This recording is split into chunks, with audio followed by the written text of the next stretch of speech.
Chapter 21. Mr. Bedford at Littlestone.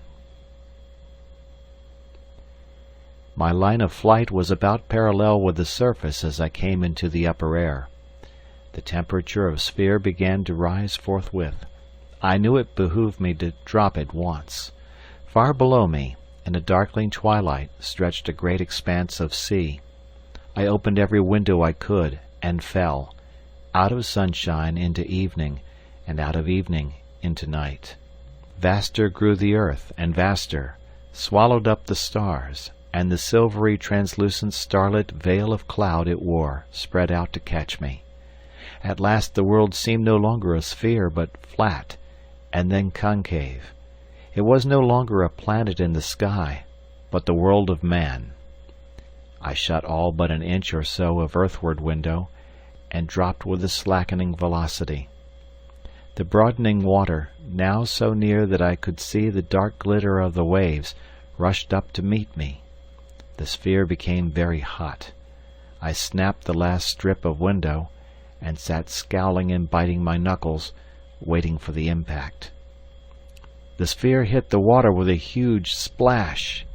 It must have sent it fathoms high. At the splash I flung the Kavorite shutters open. Down I went, but slower and slower, and then I felt the sphere pressing against my feet, and so drove up again as a bubble drives. And at the last I was floating and rocking upon the surface of the sea, and my journey in space was at an end. The night was dark and overcast. 2 yellow pinpoints far away showed the passing of a ship, and nearer was a red glare that came and went. Had not the electricity of my glow lamp exhausted itself, I could have got picked up that night. In spite of the inordinate fatigue I was beginning to feel, I was excited now, and for a time hopeful, in a feverish, impatient way, that so my travelling might end. But at last I ceased to move about, and sat, wrists on knees, staring at a distant red light. It swayed up and down, rocking, rocking. My excitement passed. I realized I had yet to spend another night at least in the sphere.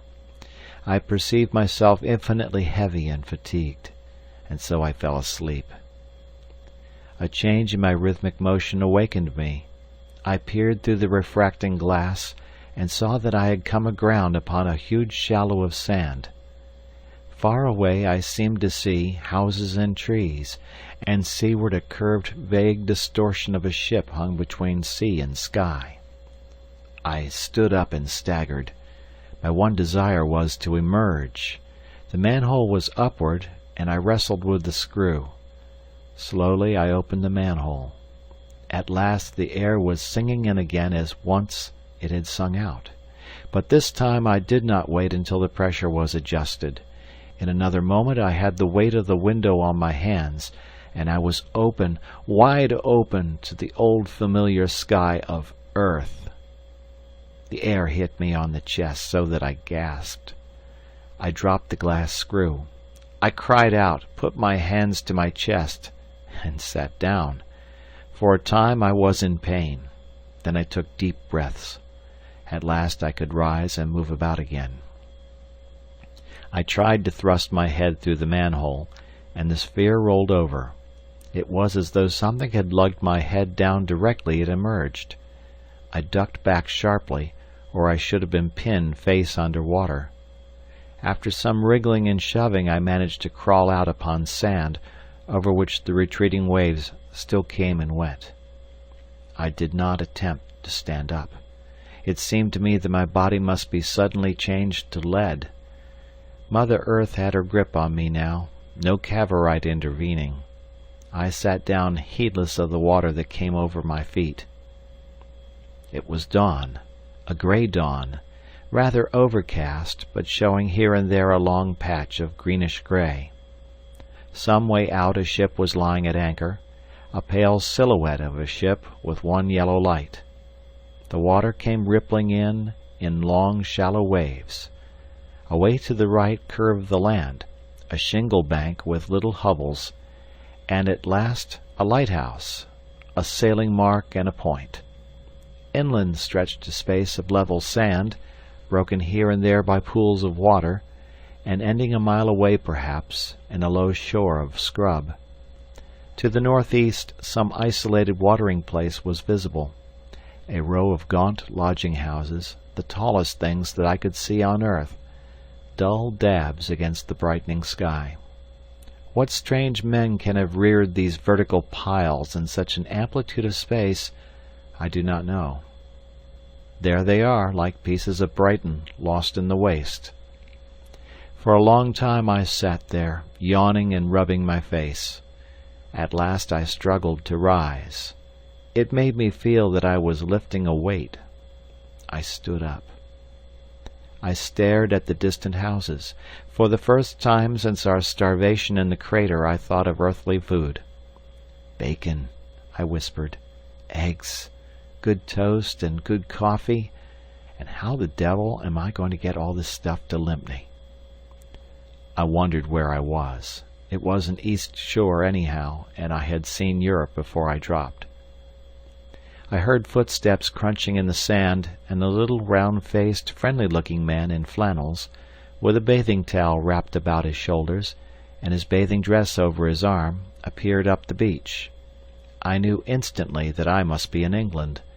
He was staring most intently at the sphere and me. He advanced, staring.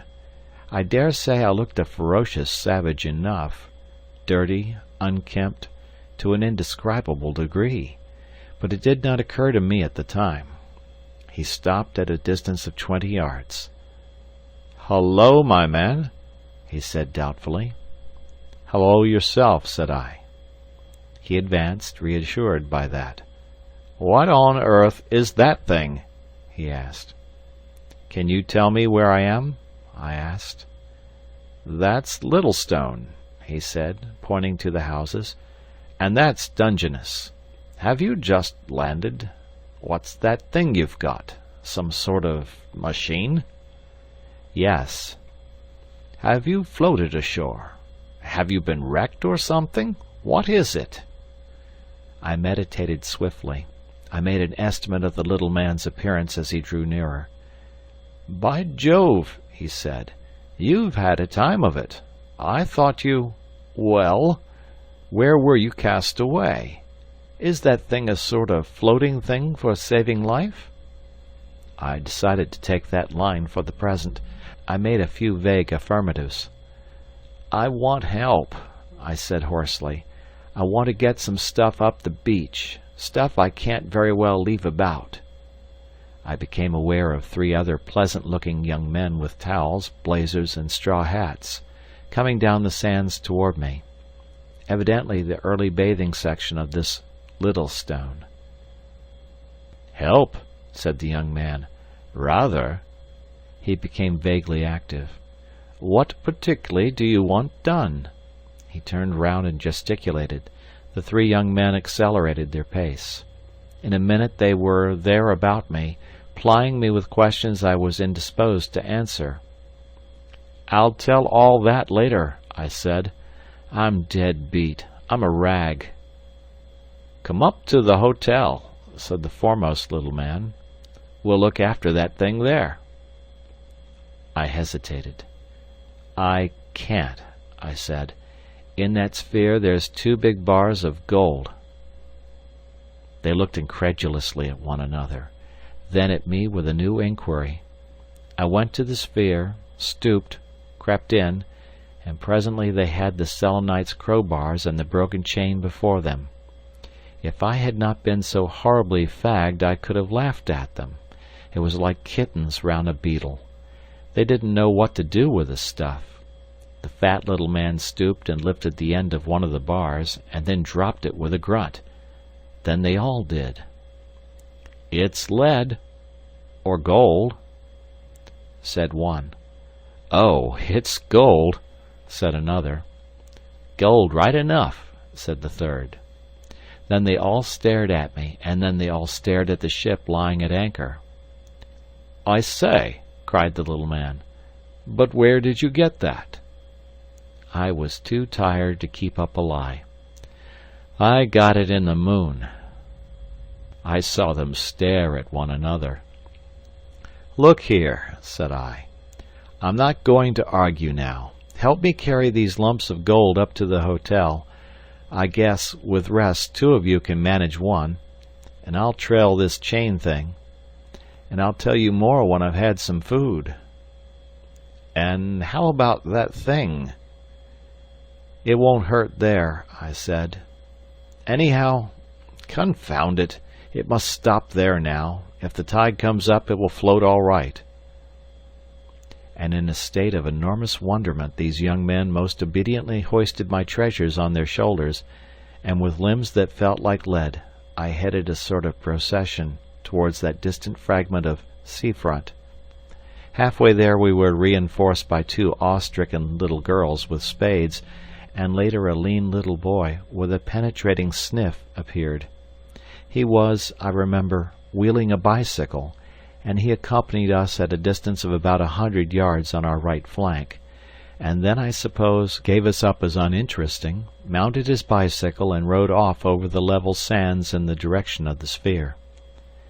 I glanced back after him. "He won't touch it," said the stout young man reassuringly, and I was only too willing to be reassured. At first something of the grey of the morning was in my mind, but presently the sun disengaged itself from the level clouds of the horizon and lit the world, and turned the leaden sea to glittering waters. My spirits rose. A sense of the vast importance of the things I had done and had yet to do came with the sunlight into my mind. I laughed aloud as the foremost man staggered under my gold. When indeed I took my place in the world, how amazed the world would be!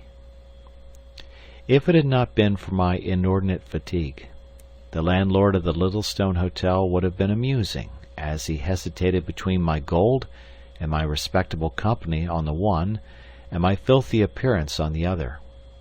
But at last I found myself in a terrestrial bathroom once more, with warm water to wash myself with, and a change of raiment, preposterously small indeed, but anyhow clean, that the genial little man had lent me.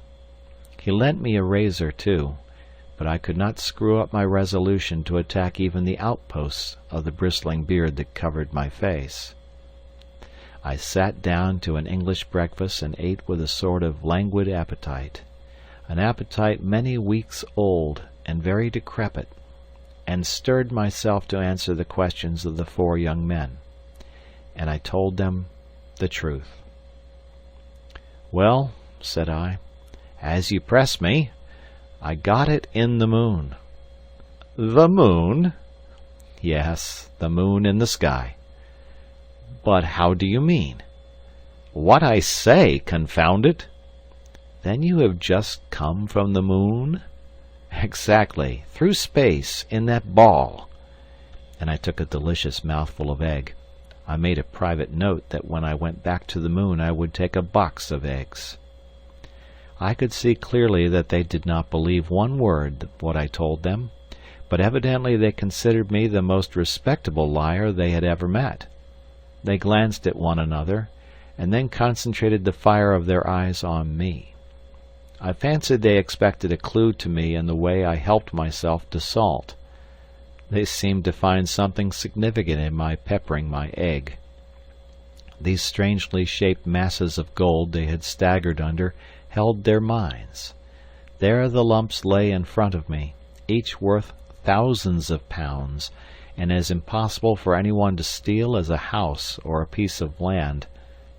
As I looked at their curious faces over my coffee cup, I realized something of the enormous wilderness of explanations into which I should have to wander to render myself comprehensible again.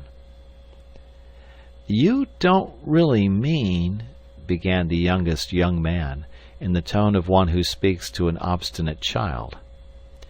"Just pass me that toast rack," I said, and shut him up completely. "But look here, I say," began one of the others.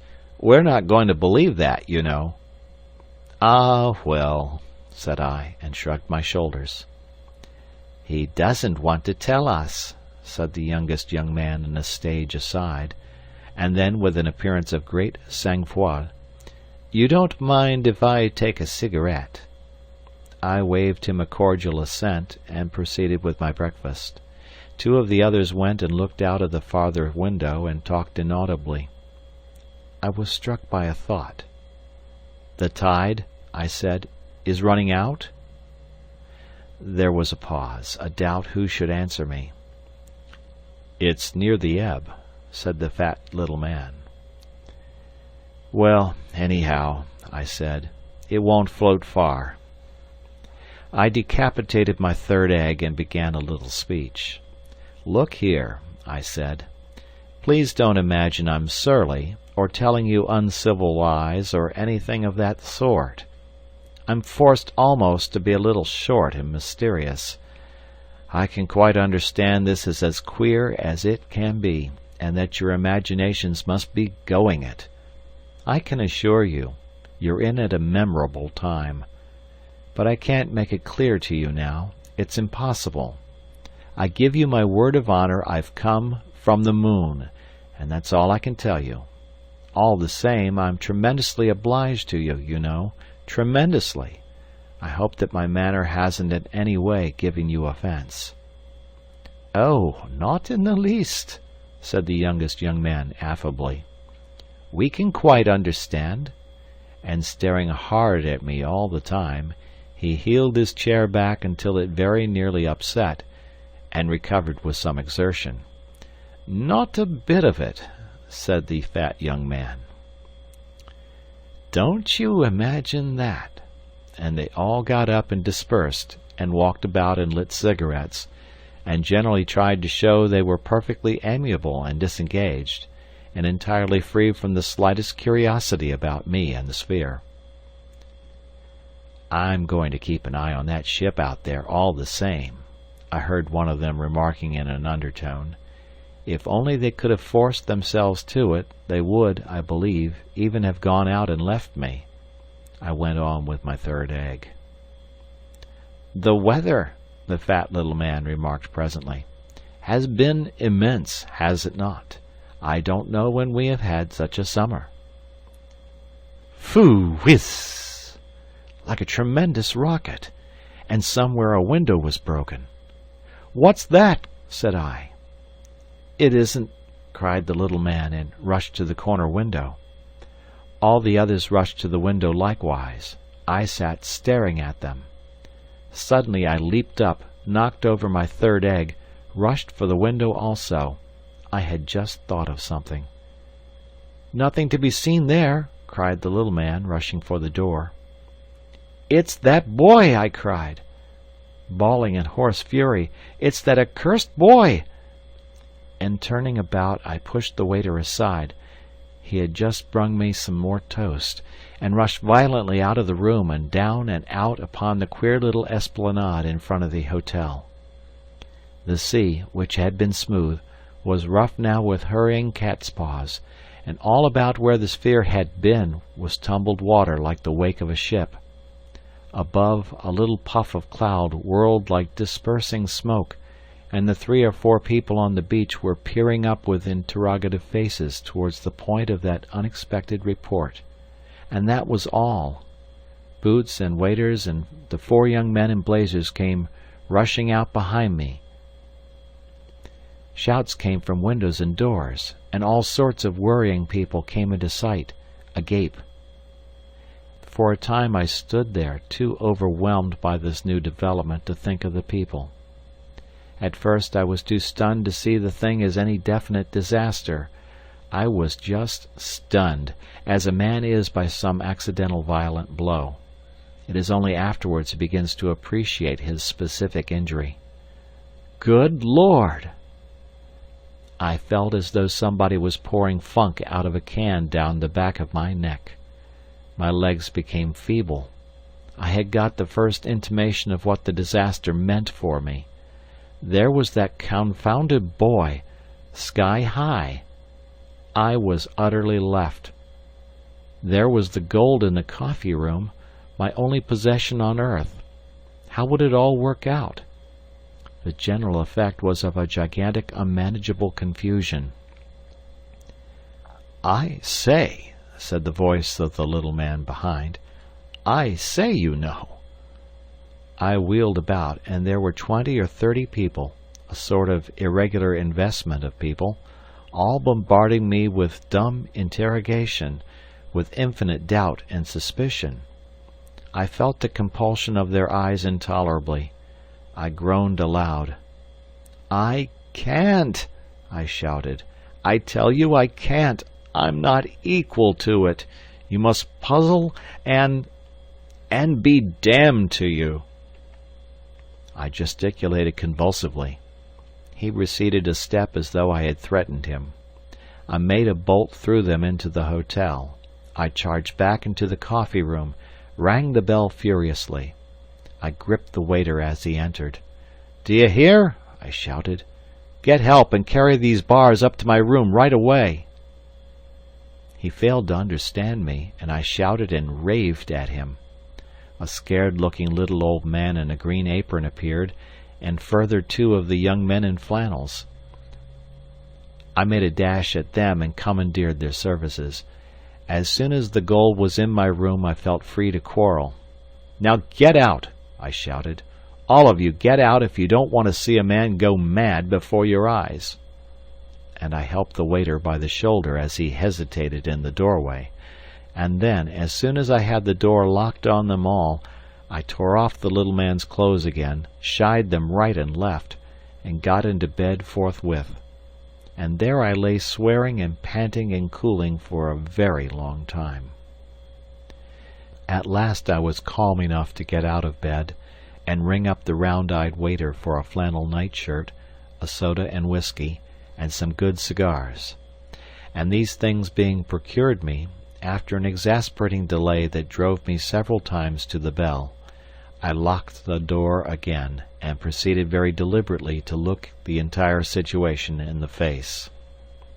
The net result of the great experiment presented itself as an absolute failure. It was a rout, and I was the sole survivor. It was an absolute collapse, and this was the final disaster. There was nothing for it but to save myself, and as much as I could in the way of prospects from our debacle. At one fatal crowning blow all my vague resolutions of return and recovery had vanished. My intention of going back to the moon, of getting a sphere full of gold, and afterwards of having a fragment of Kavorite analyzed and so recovering the great secret, perhaps finally even of recovering Kavor's body, all these ideas vanished altogether. I was the sole survivor, and that was all.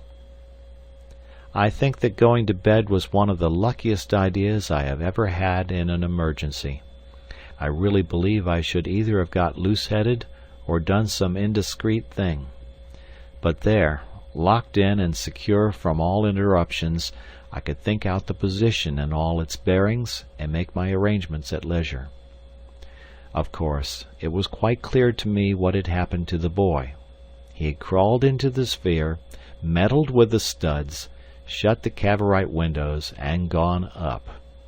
It was highly improbable he had screwed the manhole stopper, and even if he had, the chances were 1,000 to 1 against his getting back. It was fairly evident that he would gravitate with my bales to somewhere near the middle of the sphere and remain there, and so cease to be a legitimate terrestrial interest, however remarkable he might seem to the inhabitants of some remote quarter of space. I very speedily convinced myself on that point.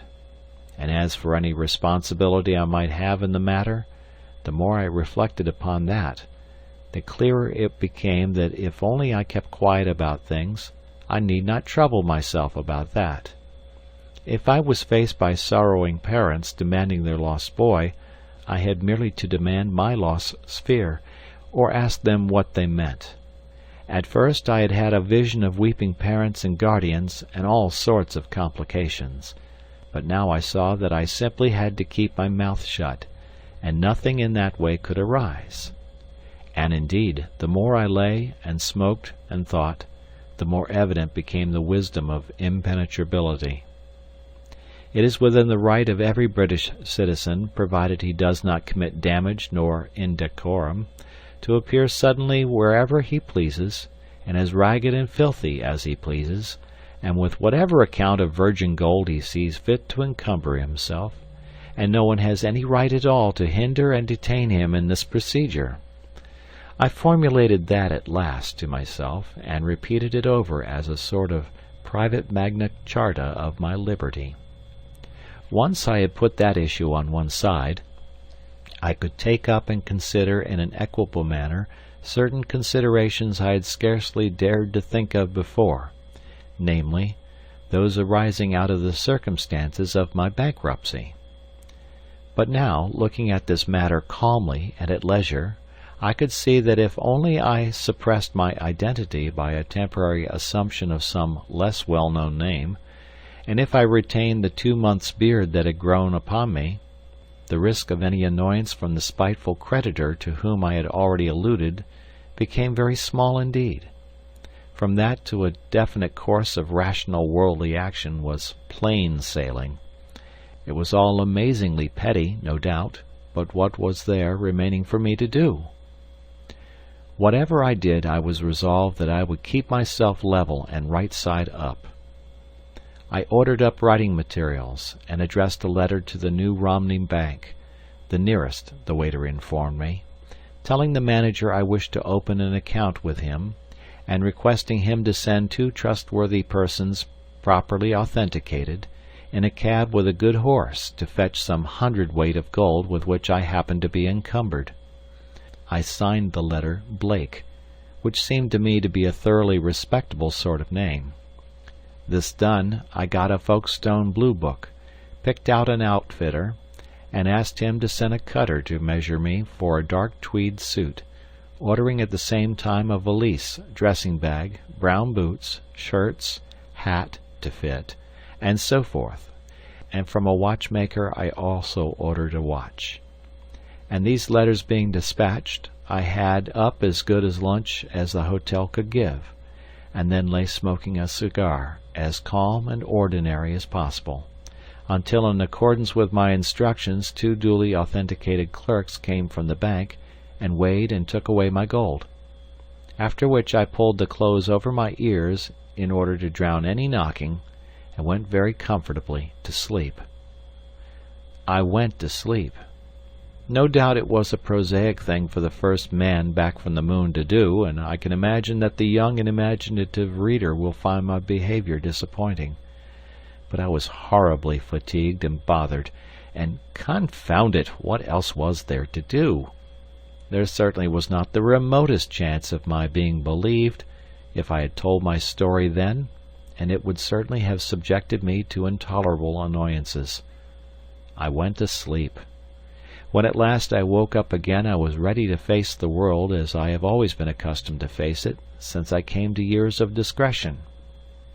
And so I got away to Italy, and there it is I am writing this story. If the world will not have it as fact, then the world may take it as fiction. It is no concern of mine. And now that the account is finished, I am amazed to think how completely this adventure is gone and done with. Everybody believes that Kavor was a not very brilliant scientific experimenter who blew up his house and himself at Lympne, and they explain the bang that followed my arrival at Littlestone by a reference to the experiments with explosives that are going on continually at the government establishment of Lydd, 2 miles away. I must confess that hitherto I have not acknowledged my share in the disappearance of Master Tommy Simmons, which was that little boy's name. That, perhaps, may prove a difficult item of corroboration to explain away. They account for my appearance in rags with 2 bars of indisputable gold upon the Littlestone beach in various ingenious ways. It doesn't worry me what they think of me. They say I have strung all these things together to avoid being questioned too closely as to the source of my wealth. I would like to see the man who could invent a story that would hold together like this one. Well, they must take it as fiction. There it is. I have told my story, and now I suppose I have to take up the worries of this terrestrial life again. Even if one has been to the moon, one has still to earn a living. So I am working here at Amalfi on the scenario of that play I sketched before Kavor came walking into my world, and I am trying to piece my life together as it was before ever I saw him. I must confess that I find it hard to keep my mind on the play when the moonshine comes into my room. It is full moon here, and last night I was out on the pergola for hours, staring away at the shining blankness that hides so much. Imagine it. Tables and chairs, and trestles and bars of gold. Confound it! If only one could hit on that Kavorite again. But a thing like that doesn't come twice in a life. Here I am, a little better off than I was at Lympne, and that is all. And Kavor has committed suicide in a more elaborate way than any human being ever did before. So the story closes as finally and completely as a dream. It fits in so little with all the other things of life. So much of it is so utterly remote from all human experience, the leaping, the eating, the breathing, and these weightless times, that indeed there are moments when, in spite of my moon gold, I do more than half believe myself that the whole thing was a dream. Chapter 22. The Astonishing Communication of Mr. Julius Wendigy. When I had finished my account of my return to the earth at Littlestone, I wrote "The End," made a flourish, and threw my pen aside, fully believing that the whole story of the first men in the moon was done.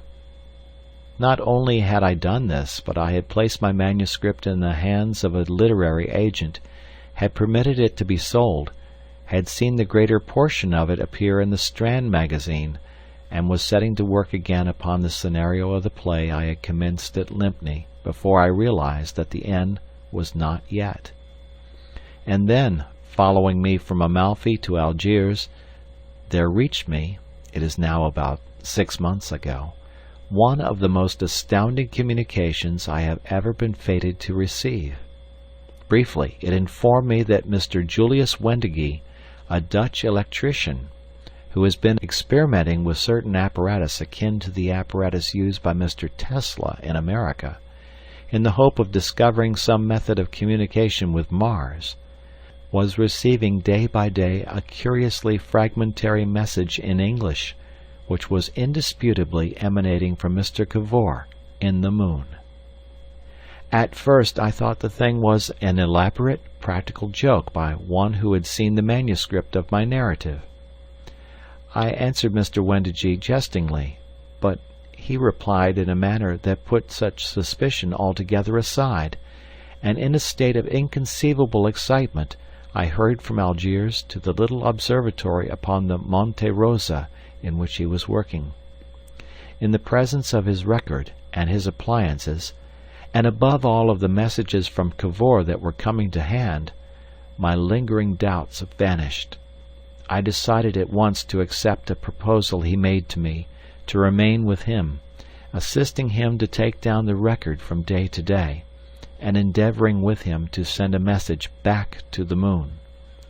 Kavor, we learnt, was not only alive, but free, in the midst of an almost inconceivable community of these ant-like beings, these ant-men, in the blue darkness of the lunar caves. He was lamed, it seemed, but otherwise in quite good health, in better health, he distinctly said, than he usually enjoyed on earth. He had had a fever, but it had left no bad effects. But curiously enough he seemed to be laboring under a conviction that I was either dead in the moon crater or lost in the deep of space. His message began to be received by Mr. Wendigy when that gentleman was engaged in quite a different investigation. The reader will no doubt recall the little excitement that began the century, arising out of an announcement by Mr. Nikola Tesla, the American electrical celebrity, that he had received a message from Mars. His announcement renewed attention to fact that had long been familiar to scientific people, namely, that from some unknown source in space, waves of electromagnetic disturbance, entirely similar to those used by Signor Marconi for his wireless telegraphy, are constantly reaching the earth. Besides Tesla, quite a number of other observers have been engaged in perfecting apparatus for receiving and recording these vibrations, though few would go so far to consider them actual messages from some extraterrestrial sender. Among that few, however, we must certainly count Mr. Wendigy. Ever since 1898 he had devoted himself almost entirely to the subject, and being a man of ample means, he had erected an observatory on the flanks of Monte Rosa, in a position singularly adapted in every way for such observations. My scientific attainments, I must admit, are not great, but so far as they enable me to judge, Mr. Wendigy's contrivances for detecting and recording any disturbances in the electromagnetic conditions of space are singularly original and ingenious. And by a happy combination of circumstances they were set up and in operation about 2 months before Kavor made his first attempt to call up the earth. Consequently, we have fragments of his communication even from the beginning.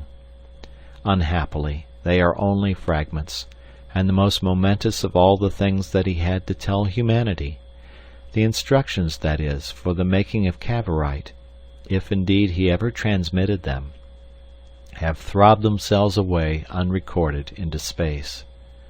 We never succeeded in getting a response back to Kavor. He was unable to tell, therefore, what we had received or what we had missed. Nor, indeed, did he certainly know that anyone on earth was really aware of his efforts to reach us. And the persistence he displayed in sending 18 long descriptions of lunar affairs, as they would be if we had them complete, shows how much his mind must have turned back towards his native planet since he left it 2 years ago. You can imagine how amazed Mr. Wendigy must have been when he discovered his record of electromagnetic disturbances interlaced by Kavor's straightforward English. Mr. Wendigy knew nothing of our wild journey moonward, and suddenly this English out of the void. It is well the reader should understand the conditions under which it would seem these messages were sent. Somewhere within the moon Kavor certainly had access for a time to a considerable amount of electrical apparatus, and it would seem he rigged up, perhaps furtively, a transmitting arrangement of the Marconi type. This he was able to operate at irregular intervals, sometimes for only half an hour or so, sometimes for 3 or 4 hours at a stretch. At these times he transmitted his earthward message, regardless of the fact that the relative position of the moon and points upon the earth's surface is constantly altering. As a consequence of this, and of the necessary imperfections of our recording instruments, his communication comes and goes in our records in an extremely fitful manner. It becomes blurred, it fades out in a mysterious and altogether exasperating way. And added to this is the fact that he was not an expert operator. He had partly forgotten, or never completely mastered, the code in general use, and as he became fatigued he dropped words and misspelt in a curious manner. Altogether we have probably lost quite half of the communications he made, and much we have is damaged, broken, and partly effaced. In the abstract that follows, the reader must be prepared, therefore, for a considerable amount of break, hiatus, and change of topic. Mr. Wendigy and I are collaborating in a complete and annotated edition of the Kavor record, which we hope to publish, together with a detailed account of the instruments employed, beginning with the first volume in January next. That will be the full and scientific report, of which this is only the popular transcript. But here we give at least sufficient to complete the story I have told, and to give the broad outlines of the state of that other world so near, so akin, and yet so dissimilar to our own. Chapter 23. An abstract of the 6 messages first received from Mr. Kavor. The 2 earlier messages of Mr. Kavor may very well be reserved for that larger volume. They simply tell, with greater brevity and with a difference in several details that is interesting, but not of any vital importance, the bare facts of the making of the sphere and our departure from the world. Throughout, Kavor speaks of me as a man who is dead, but with a curious change of temper as he approaches our landing on the moon.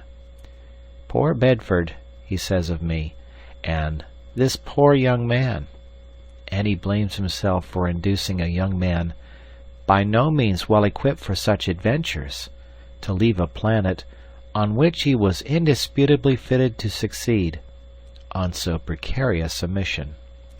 I think he underrates the part my energy and practical capacity played in bringing about the realization of his theoretical sphere. "We arrived," he says, "with no more account of our passage through space than if we had made a journey of common occurrence in a railway train." And then he becomes increasingly unfair to me. Unfair indeed to an extent I should not have expected in a man trained in the search for truth. Looking back over my previously written account of these things, I must insist that I have been altogether juster to Kavor than he has been to me. I have extenuated little and suppressed nothing, but his account is, "It speedily became apparent that the entire strangeness of our circumstances and surroundings, great loss of weight, attenuated but highly oxygenated air, consequent exaggeration of the results of muscular effort, rapid development of weird plants from obscure spores, lurid sky, was exciting my companion unduly. On the moon his character seemed to deteriorate. He became impulsive, rash, and quarrelsome. In a little while his folly in devouring some gigantic vesicles and his consequent intoxication led to our capture by the Selenites, before we had had the slightest opportunity of properly observing their ways." He says, you observe, nothing of his own concession to these same vesicles. And he goes on from that point to say that "we came to a difficult passage with them, and Bedford, mistaking certain gestures of theirs, pretty gestures they were, gave way to a panic violence. He ran amuck, killed 3, and perforce I had to flee with him after the outrage. Subsequently we fought with a number who endeavored to bar our way, and slew 7 or 8 more. It says much for the tolerance of these beings that on my recapture I was not instantly slain. We made our way to the exterior and separated in the crater of our arrival, to increase our chances of recovering our sphere. But presently I came upon a body of Selenites, led by 2 who were curiously different, even in form, from any of these we had seen hitherto, with larger heads and smaller bodies, and much more elaborately wrapped about. And after evading them for some time, I fell into a crevasse, cut my head rather badly, and displaced my patella, and finding crawling very painful, decided to surrender, if they would still permit me to do so. This they did, and perceiving my helpless condition, carried me with them again into the moon. And of Bedford I have heard or seen nothing more, no, nor, so far as I can gather, any Selenite. Either the night overtook him in the crater, or else, which is more probable, he found the sphere, and desiring to steal a march upon me, made off with it, only, I fear, to find it uncontrollable, and to meet a more lingering fate in outer space. And with that, Kavor dismisses me and goes on to more interesting topics. I dislike the idea of seeming to use my position as his editor to deflect his story in my own interest, but I am obliged to protest here against the turn he gives these occurrences. He said nothing about that gasping message on the blood-stained paper in which he told, or attempted to tell, a very different story. The dignified self-surrender is an altogether new view of the affair that has come to him, I must insist, since he began to feel secure among the lunar people. and as for the stealing a march conception, I am quite willing to let the reader decide between us on what he has before him. I know I am not a model man. I have made no pretense to be. But am I that? However, that is the sum of my wrongs. From this point I can edit Kavor with an untroubled mind, for he mentions me no more. It would seem the Selenites who had come upon him carried him to some point in the interior down a great shaft, by means of what he describes as a sort of balloon.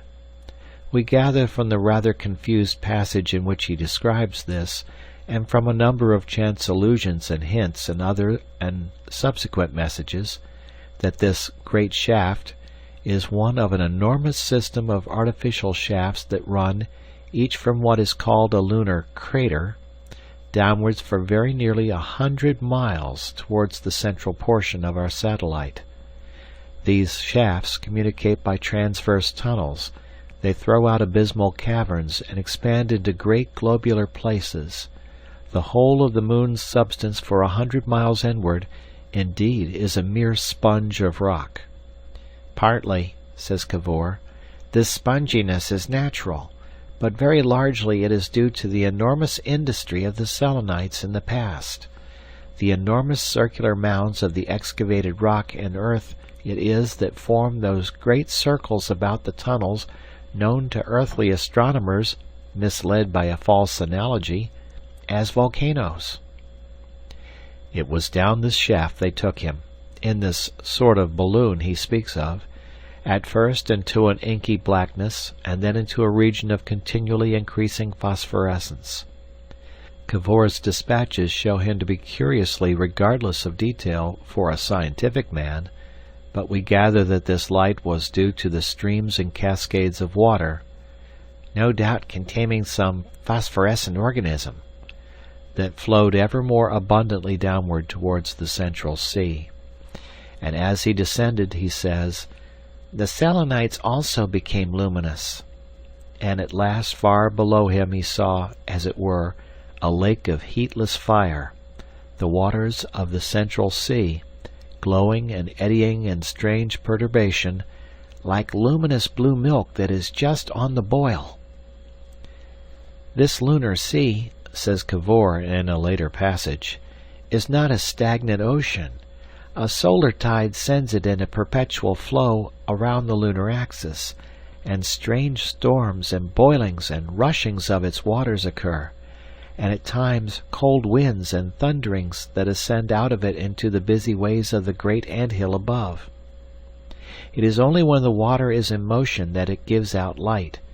In its rare seasons of calm, it is black.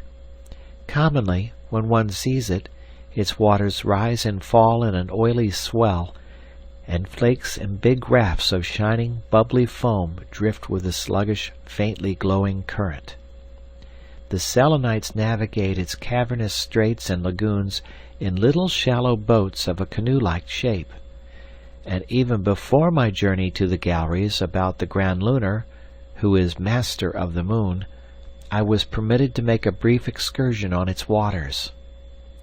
The caverns and passages are naturally very tortuous. A large proportion of these ways are known only to expert pilots among the fishermen, and not infrequently Selenites are lost forever in their labyrinths. In their remoter recesses, I am told, strange creatures lurk, some of them terrible and dangerous creatures that all the science of the moon has been unable to exterminate. There is particularly the Rapha, an inextricable mass of clutching tentacles that one hacks to pieces only to multiply, and the Tsi, a darting creature that is never seen, so subtly and suddenly does it slay. He gives us a gleam of description. I was reminded on this excursion of what I have read of the Mammoth Caves. If only I had had a yellow flambeau instead of the pervading blue light, and a solid-looking boatman with an oar instead of a scuttle-faced Selenite working an engine at the back of the canoe, I could have imagined I had suddenly got back to earth. The rocks about us were very various, sometimes black, sometimes pale blue and veined, and once they flashed and glittered as though we had come into a mine of sapphires. And below one saw the ghostly phosphorescent fishes flash and vanish in the hardly less phosphorescent deep. Then presently a long ultramarine vista down the turgid stream of one of the channels of traffic, and a landing stage, and then perhaps a glimpse up the enormous crowded shaft of one of the vertical ways. In one great place heavy with glistening stalactites, a number of boats were fishing. We went alongside one of these and watched the long-armed Selenites winding in a net. They were little hunchbacked insects, with very strong arms, short bandy legs, and crinkled face masks. As they pulled at it, that net seemed the heaviest thing I had come upon in the moon. It was loaded with weights, no doubt of gold, and it took a long time to draw, for in those waters the larger and more edible fish lurk deep. The fish in the net came up like a blue moonrise, a blaze of darting, tossing blue.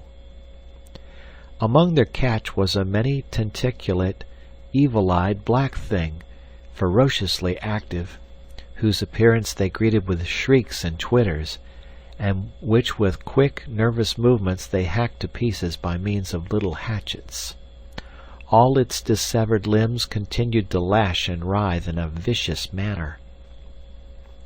Afterwards, when fever had hold of me, I dreamt again and again of that bitter, furious creature rising so vigorous and active out of the unknown sea.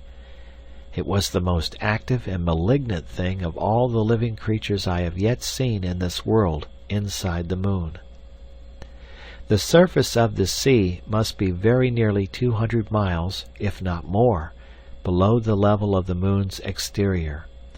All the cities of the moon lie, I learnt, immediately above the central sea, in such cavernous spaces and artificial galleries as I have described, and they communicate with the exterior by enormous vertical shafts, which open invariably in what are called by earthly astronomers the craters of the moon.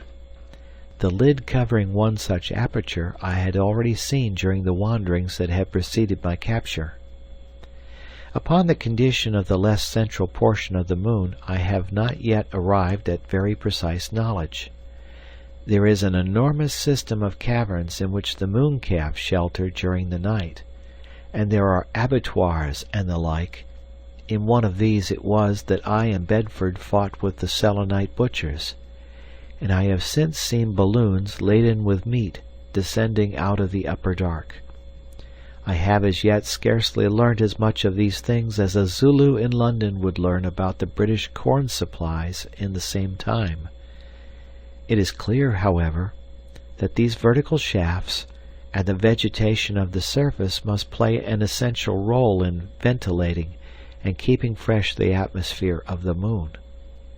At one time, and particularly on my first emergence from my prison, there was certainly a cold wind blowing down the shaft, and later there was a kind of sirocco upward that corresponded with my fever. For at the end of about 3 weeks I fell ill of an indefinable sort of fever, and in spite of sleep and the quinine tabloids that very fortunately I had brought in my pocket, I remained ill and fretting miserably, almost to the time when I was taken into the presence of the Grand Lunar, who is master of the moon. I will not dilate on the wretchedness of my condition, he remarks, during those days of ill health. And he goes on with great amplitude with details I omit here. My temperature, he concludes, kept abnormally high for a long time, and I lost all desire for food. I had stagnant waking intervals, and sleep tormented by dreams, and at one phase I was, I remember, so weak as to be earth-sick and almost hysterical. I longed almost intolerably for color to break the everlasting blue. He reverts again presently to the topic of this sponge-caught lunar atmosphere. I am told by astronomers and physicists that all he tells is in absolute accordance with what was already known of the moon's condition.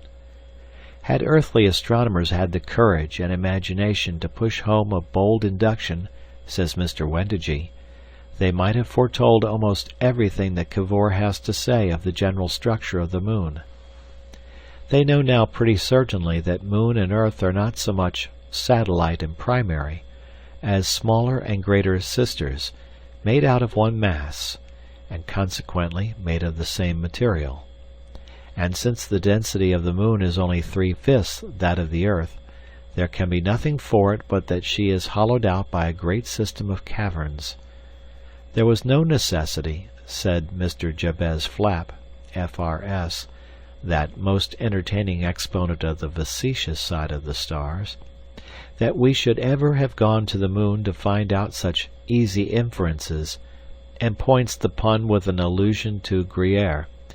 But he certainly might have announced his knowledge of the hollowness of the moon before. And if the moon is hollow, then the apparent absence of air and water is, of course, quite easily explained.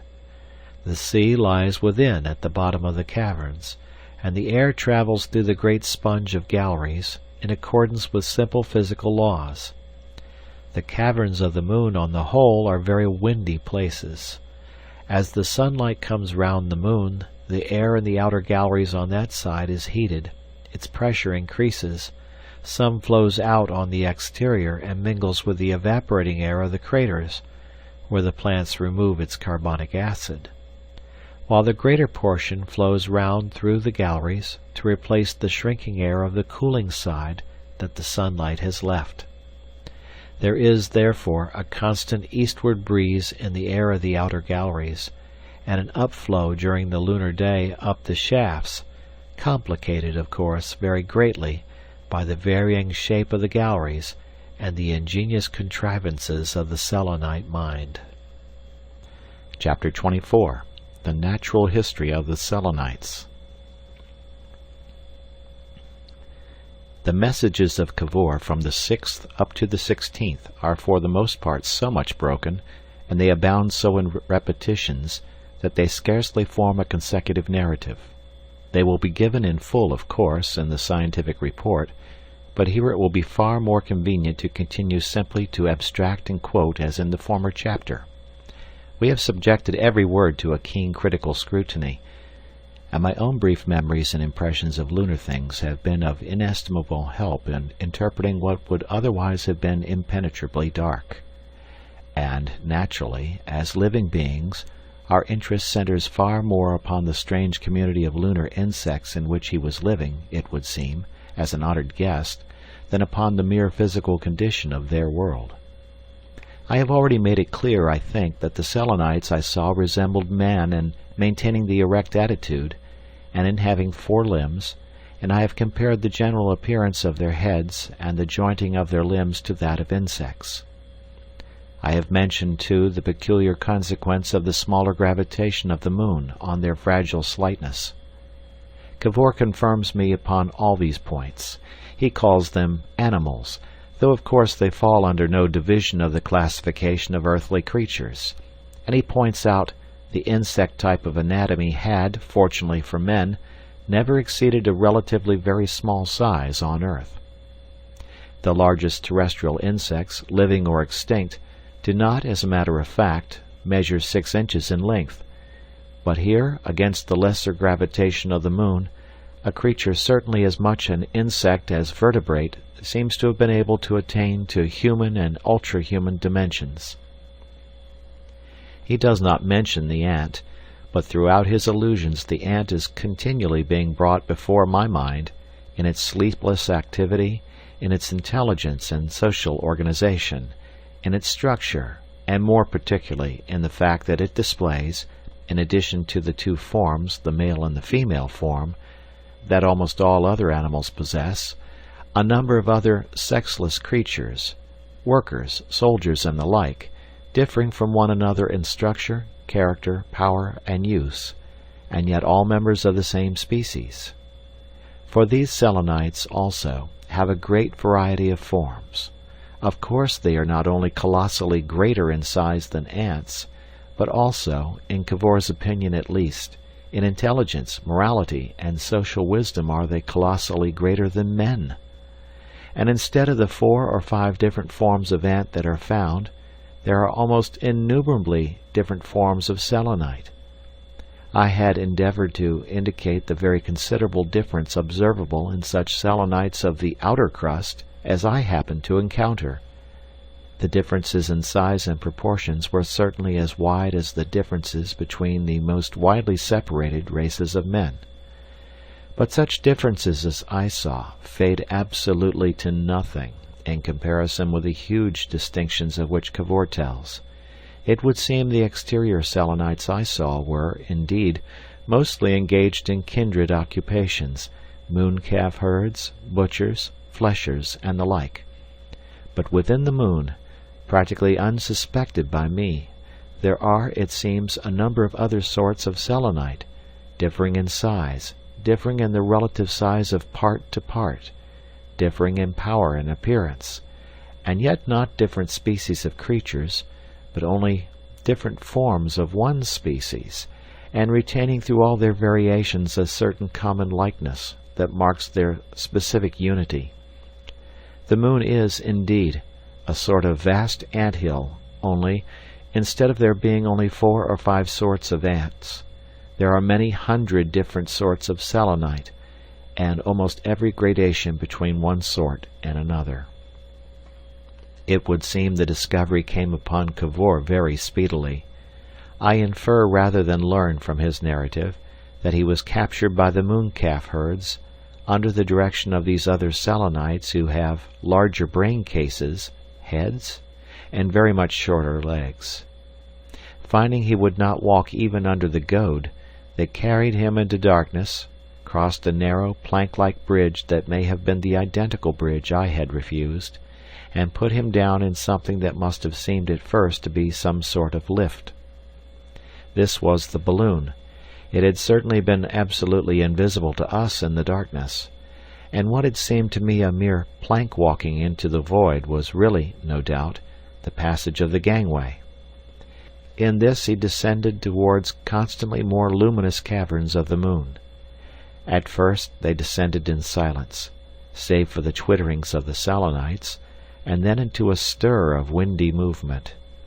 In a little while the profound blackness had made his eyes so sensitive that he began to see more and more of the things about him, and at last the vague took shape. "Conceive an enormous cylindrical space," says Kavor in his 7th message, "a quarter of a mile across, perhaps, very dimly lit at first, and then brighter, with big platforms twisting down its sides in a spiral that vanishes at last below in a blue profundity, and lit even more brightly, one could not tell how or why. Think of the well of the very largest spiral staircase or lift shaft that you have ever looked down, and magnify that by 100. Imagine it at twilight seen through blue glass. Imagine yourself looking down that. Only imagine also that you feel extraordinarily light, and have got rid of any giddy feeling you might have on earth, and you will have the first conditions of my impression. Round this enormous shaft, imagine a broad gallery running in a much steeper spiral than would be credible on earth, and forming a steep road protected from the gulf only by a little parapet that vanishes at last in perspective a couple of miles below. Looking up, I saw the very fellow of the downward vision. It had, of course, the effect of looking into a very steep cone. A wind was blowing down the shaft, and far above I fancy I heard, growing fainter and fainter, the bellowing of the moon-calves that were being driven down again from their evening pasturage on the exterior. And up and down the spiral galleries were scattered numerous moon people, pallid, faintly luminous beings, regarding our appearance or busied on unknown errands. Either I fancied it, or a flake of snow came drifting down on the icy breeze, and then, falling like a snowflake, a little figure, a little man-insect clinging to a parachute, drove down very swiftly towards the central places of the moon. The big-headed Selenite sitting beside me, seeing me move my head with the gesture of one who saw, pointed with his trunk-like hand and indicated a sort of jetty coming into sight very far below, a little landing stage, as it were, hanging into the void. As it swept up towards us, our pace diminished very rapidly, and in a few moments, as it seemed, we were abreast of it and at rest. A mooring rope was flung and grasped, and I found myself pulled down to a level with a great crowd of Selenites who jostled to see me. It was an incredible crowd. Suddenly and violently there was forced upon my attention the vast amount of difference there is amongst these beings of the moon. Indeed, there seemed not two alike in all that jostling multitude. They differed in shape, they differed in size, they rang all the horrible changes on the theme of Selenite form. Some bulged and overhung, some ran about among the feet of their fellows.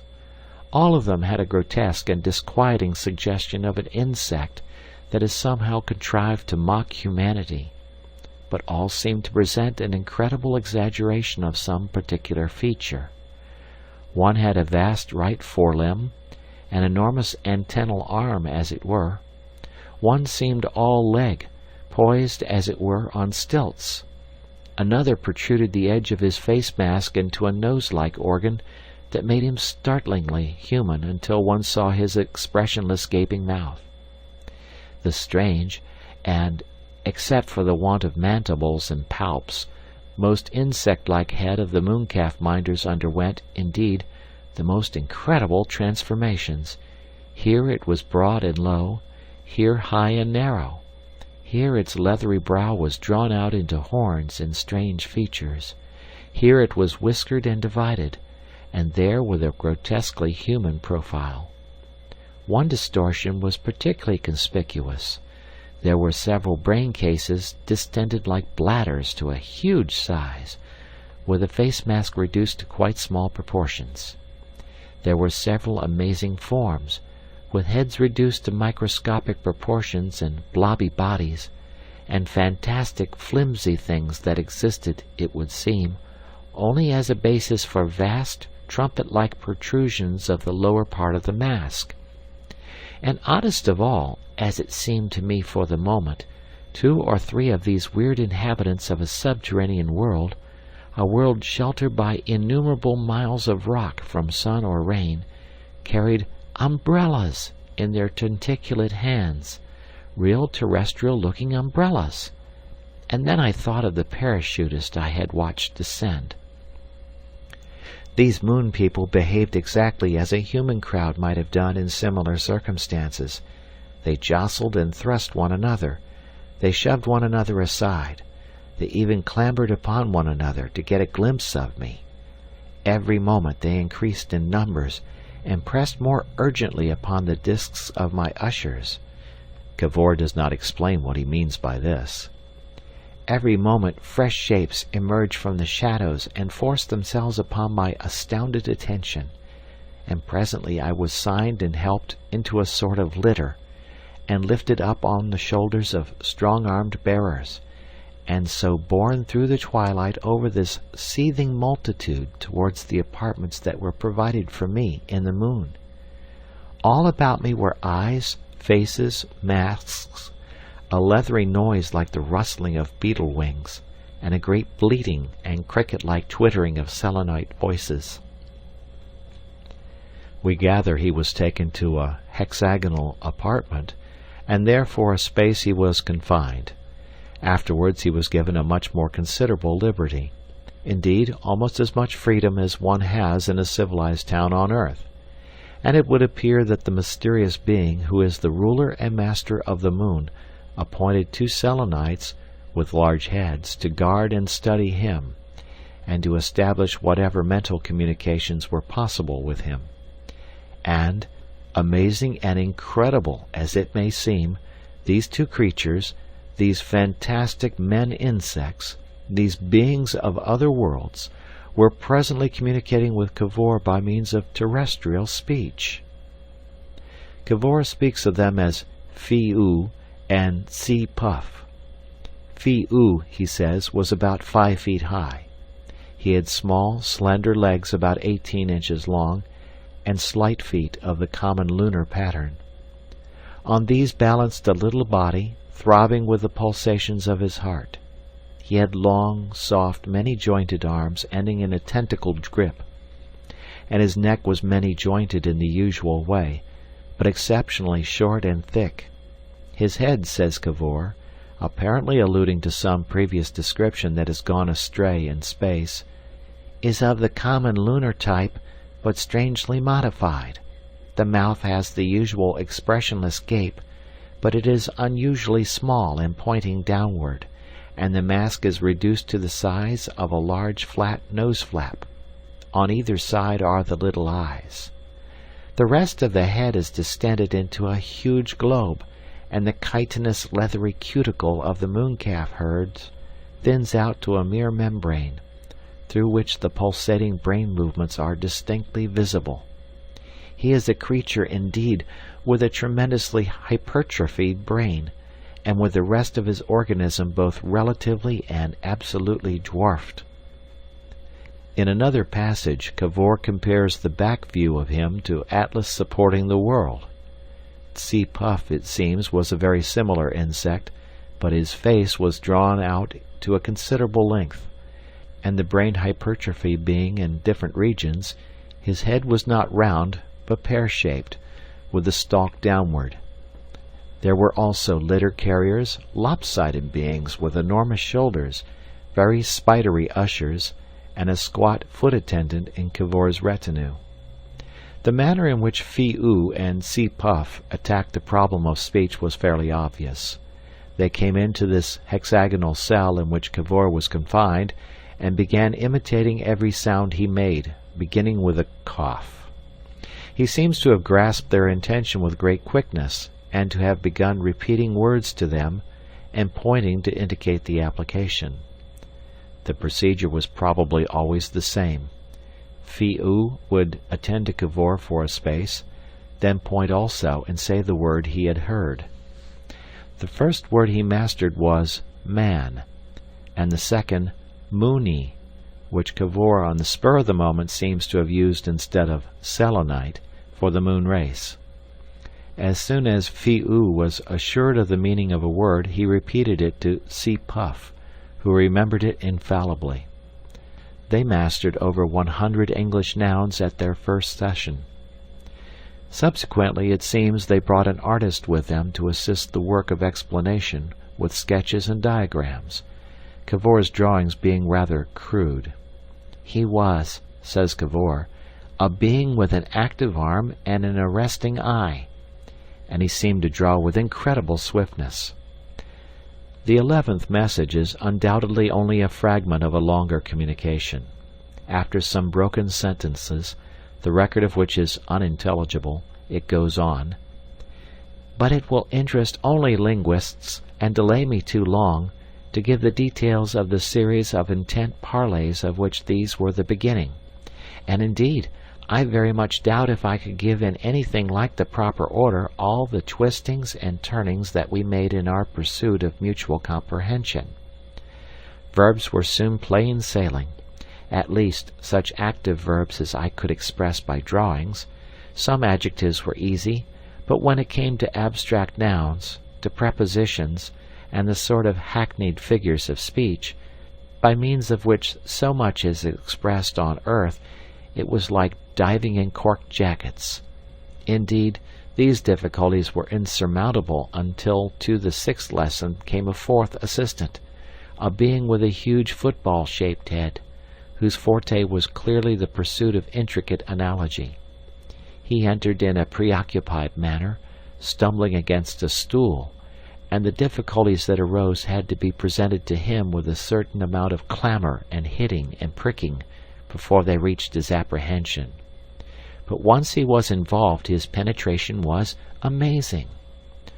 Whenever there came a need of thinking beyond Fi-U's by no means limited scope, This prolate-headed person was in request, but he invariably told the conclusion to Tsi Puff in order that it might be remembered. Tsi Puff was ever the arsenal for facts, and so we advanced again. It seemed long and yet brief, a matter of days, before I was positively talking with these insects of the moon. Of course, at first it was an intercourse infinitely tedious and exasperating, but imperceptibly it has grown to comprehension, and my patience has grown to meet its limitations. Phi-oo it is who does all the talking. He does it with a vast amount of meditative provisional ums, and has caught up one or two phrases, if I may say, if you understand, and beads all his speech with them. Thus he would discourse. Imagine him explaining his artists. He, if I may say, draw, eat little, drink little, draw, love draw, no other thing, hate all who do not draw like him, angry, hate all who draw like him better, hate most people, hate all who do not think all world for to draw, angry, all things mean nothing to him, only draw, he like you, if you understand, new thing to draw, ugly, striking, eh? He, turning to Tsi Puff, love remember words, remember wonderful more than any, think no, draw no, remember, say, here he referred to his gifted assistant for a word, histories, all things, he hear once, say ever. It is more wonderful to me than I dreamt that anything ever could be again to hear, in this perpetual obscurity, these extraordinary creatures, for even familiarity fails to weaken the inhuman effect of their appearance, continually piping a nearer approach to coherent earthly speech, asking questions, giving answers. I feel that I am casting back to the fable-hearing period of childhood again, when the ant and the grasshopper talked together, and the bee judged between them. And while these linguistic exercises were going on, Kavor seems to have experienced a considerable relaxation of his confinement. The first dread and distrust our unfortunate conflict aroused is being, he said, continually effaced by the deliberate rationality of all I do. I am now able to come and go as I please, or I am restricted only for my own good. So it is I have been able to get at this apparatus, and assisted by a happy find among the material that is littered in this enormous store cave, I have contrived to dispatch these messages. So far not the slightest attempt has been made to interfere with me in this, though I have made it quite clear to Phi-oo that I am signaling to the earth. You talk to other? He asked, watching me. Others, said I. Others, he said. Oh, yes, men? And I went on transmitting. Kavor was continually making corrections in his previous accounts of the Selenites as fresh facts flowed upon him to modify his conclusions, and accordingly one gives the quotations that follow with a certain amount of reservation. They are quoted from the 9th, 13th, and 16th messages, and, altogether vague and fragmentary as they are, they probably give as complete a picture of the social life of this strange community as mankind can now hope to have for many generations. In the moon, says Kavor, every citizen knows his place. He is born to that place, and the elaborate discipline of training and education and surgery he undergoes fits him at last so completely to it that he has neither ideas nor organs for any purpose beyond it. Why should he? Phi-oo would ask. If, for example, a Selenite is destined to be a mathematician, his teachers and trainers set out at once to that end. They check any incipient disposition to other pursuits. They encourage his mathematical bias with a perfect psychological skill. His brain grows, or at least the mathematical faculties of his brain grows, and the rest of him only so much as is necessary to sustain this essential part of him. At last, save for rest and food, his one delight lies in the exercise and display of his faculty, his one interest in its application, his sole society with other specialists in his own line. His brain grows continually larger, at least so far as the portions engaging in mathematics are concerned. They bulge ever larger and seem to suck all life and vigor from the rest of his frame. His limbs shrivel, his heart and digestive organs diminish, his insect face is hidden under its bulging contours. His voice becomes a mere stridulation for the stating of formula. He seems deaf to all but properly enunciated problems. The faculty of laughter, save for the sudden discovery of some paradox, is lost to him. His deepest emotion is the evolution of a novel computation, and so he attains his end. Or, again, a Selenite appointed to be a minder of mooncalves is from his earliest years induced to think and live mooncalf, to find his pleasure in mooncalf lore, his exercise in their tending and pursuit. He is trained to become wiry and active. His eye is indurated to the tight wrappings, the angular contours that constitute a smart mooncalfishness. He takes at last no interest in the deeper part of the moon. He regards all Selenites not equally versed in mooncalves with indifference, derision, or hostility. His thoughts are of mooncalf pastures, and his dialect an accomplished mooncalf technique.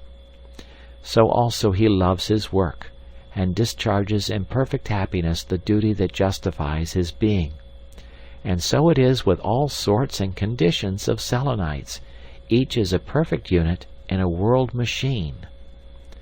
These beings with big heads, on whom the intellectual labors fall, form a sort of aristocracy in this strange society, and at the head of them, quintessential of the moon, is that marvelous gigantic ganglion, the Grand Lunar, into whose presence I am finally to come.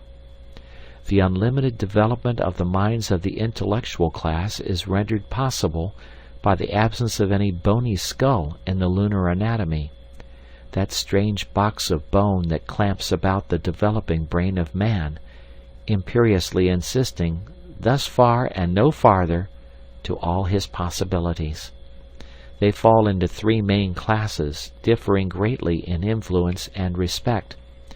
There are administrators, of whom Phi-U is one, Selenites of considerable initiative and versatility, responsible each for a certain cubic content of the moon's bulk. The experts like the football-headed thinker, who are trained to perform certain special operations, and the erudite, who are the repositories of all knowledge. To the latter class belongs Tsi Puff, the first lunar professor of terrestrial languages. With regard to these latter, it is a curious little thing to note that the unlimited growth of the lunar brain has rendered unnecessary the invention of all those mechanical aids to brain work which have distinguished the career of man. There are no books, no records of any sort, no libraries or inscriptions. All knowledge is stored in distended brains, such as the honey ants of Texas store honey in their distended abdomens. The lunar Somerset House and the lunar British Museum Library are collections of living brains. The less specialized administrators, I note, do for the most part take a very lively interest in me whenever they encounter me. They will come out of the way and stare at me and ask questions to which Phi-U will reply. I see them going hither and thither with a retinue of bearers, attendants, shouters, parachute carriers, and so forth. Queer groups to see. The experts, for the most part, ignore me completely, even as they ignore each other, or notice me only to begin a clamorous exhibition of their distinctive skill. The erudite, for the most part, are wrapped in an impervious and apoplectic complacency, from which only a denial of their erudition can rouse them. Usually they are led about by little watchers and attendants, and often there are small and active-looking creatures, small females usually, that I am inclined to think are a sort of wife to them.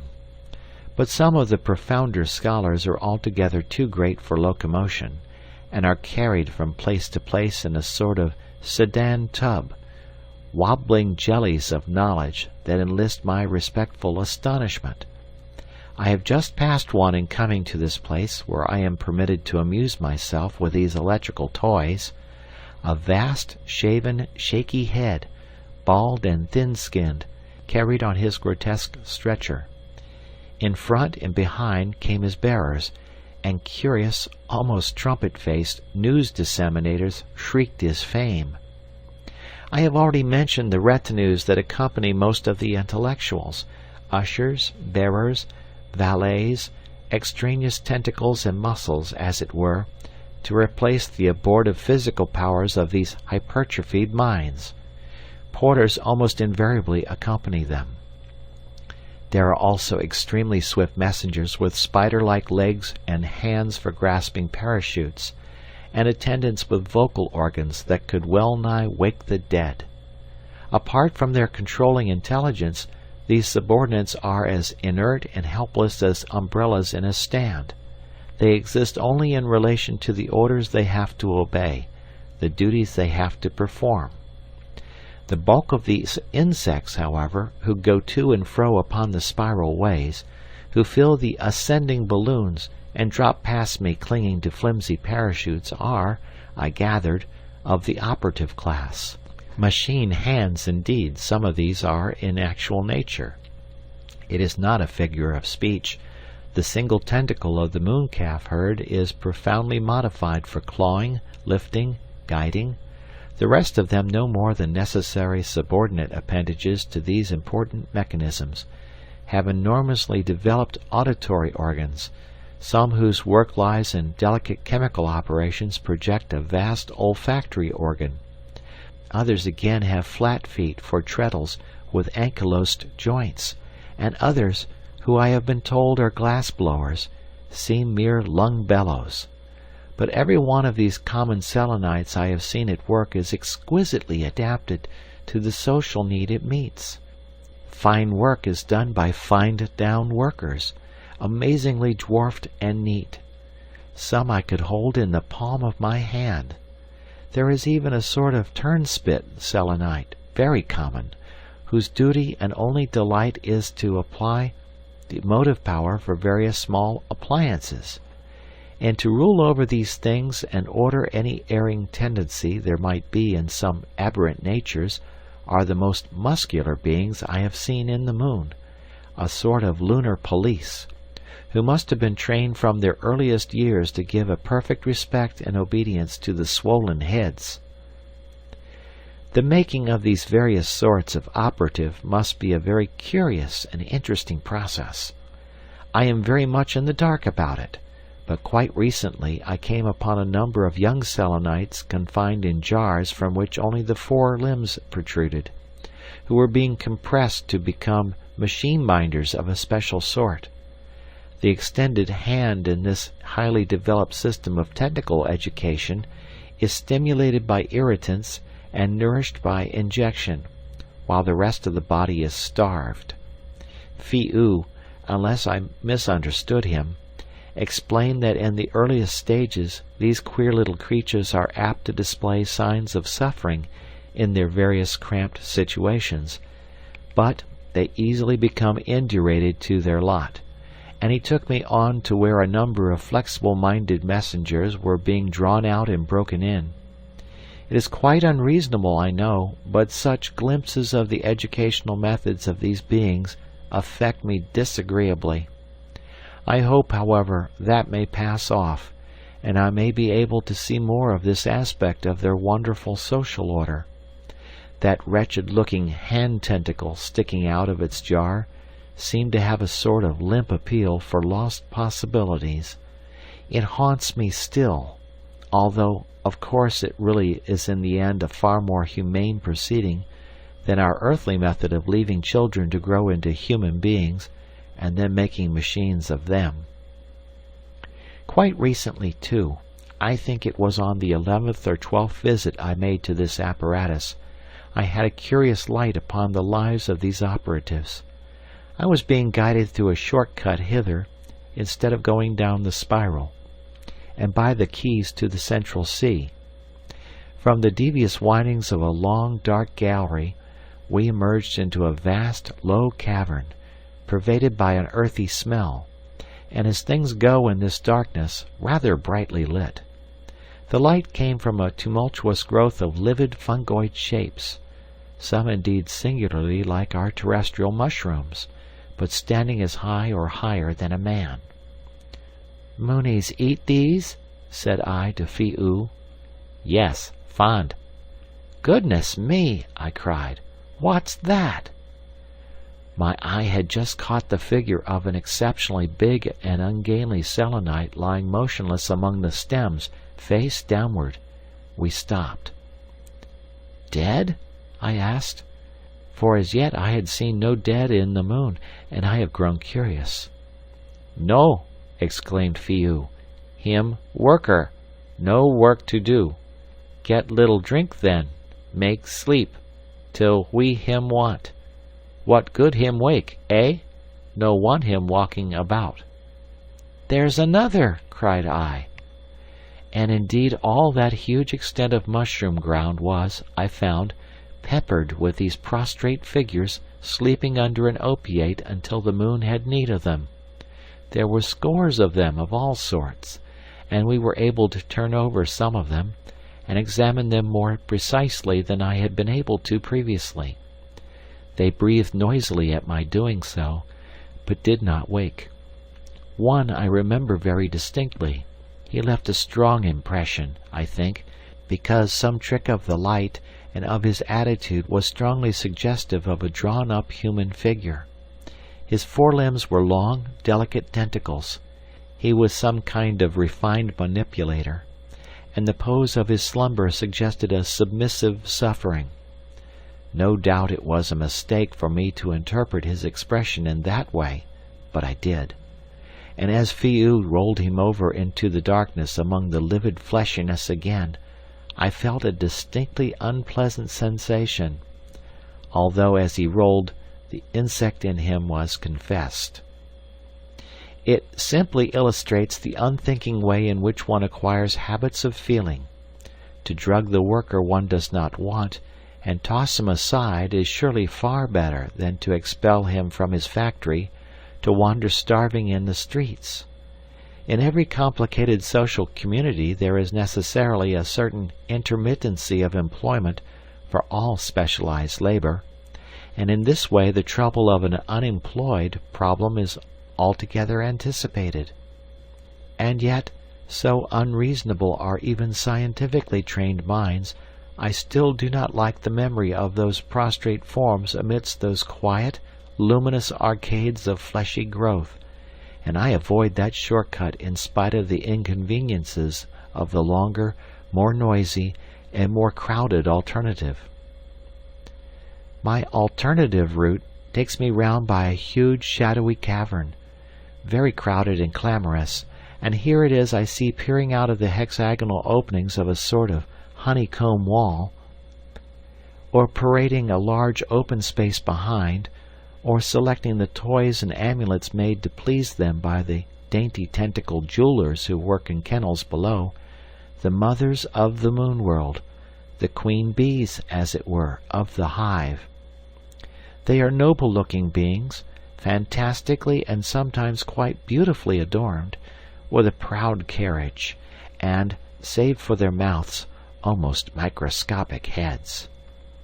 Of the condition of the moon sexes, marrying and giving in marriage, and of birth and so forth among the Selenites, I have as yet been able to learn very little. With the steady progress of Phi-oo in English, however, my ignorance will no doubt as steadily disappear. I am of opinion that, as with the ants and bees, there is a large majority of the members in this community of the neuter sex, Of course on earth in our cities there are now many who never live that life of parentage which is the natural life of man. Here, as with the ants, this thing has become a normal condition of the race, and the whole of such replacement as is necessary falls upon this special and by no means numerous class of matrons, the mothers of the moon world, large and stately beings beautifully fitted to bear the larval selenite.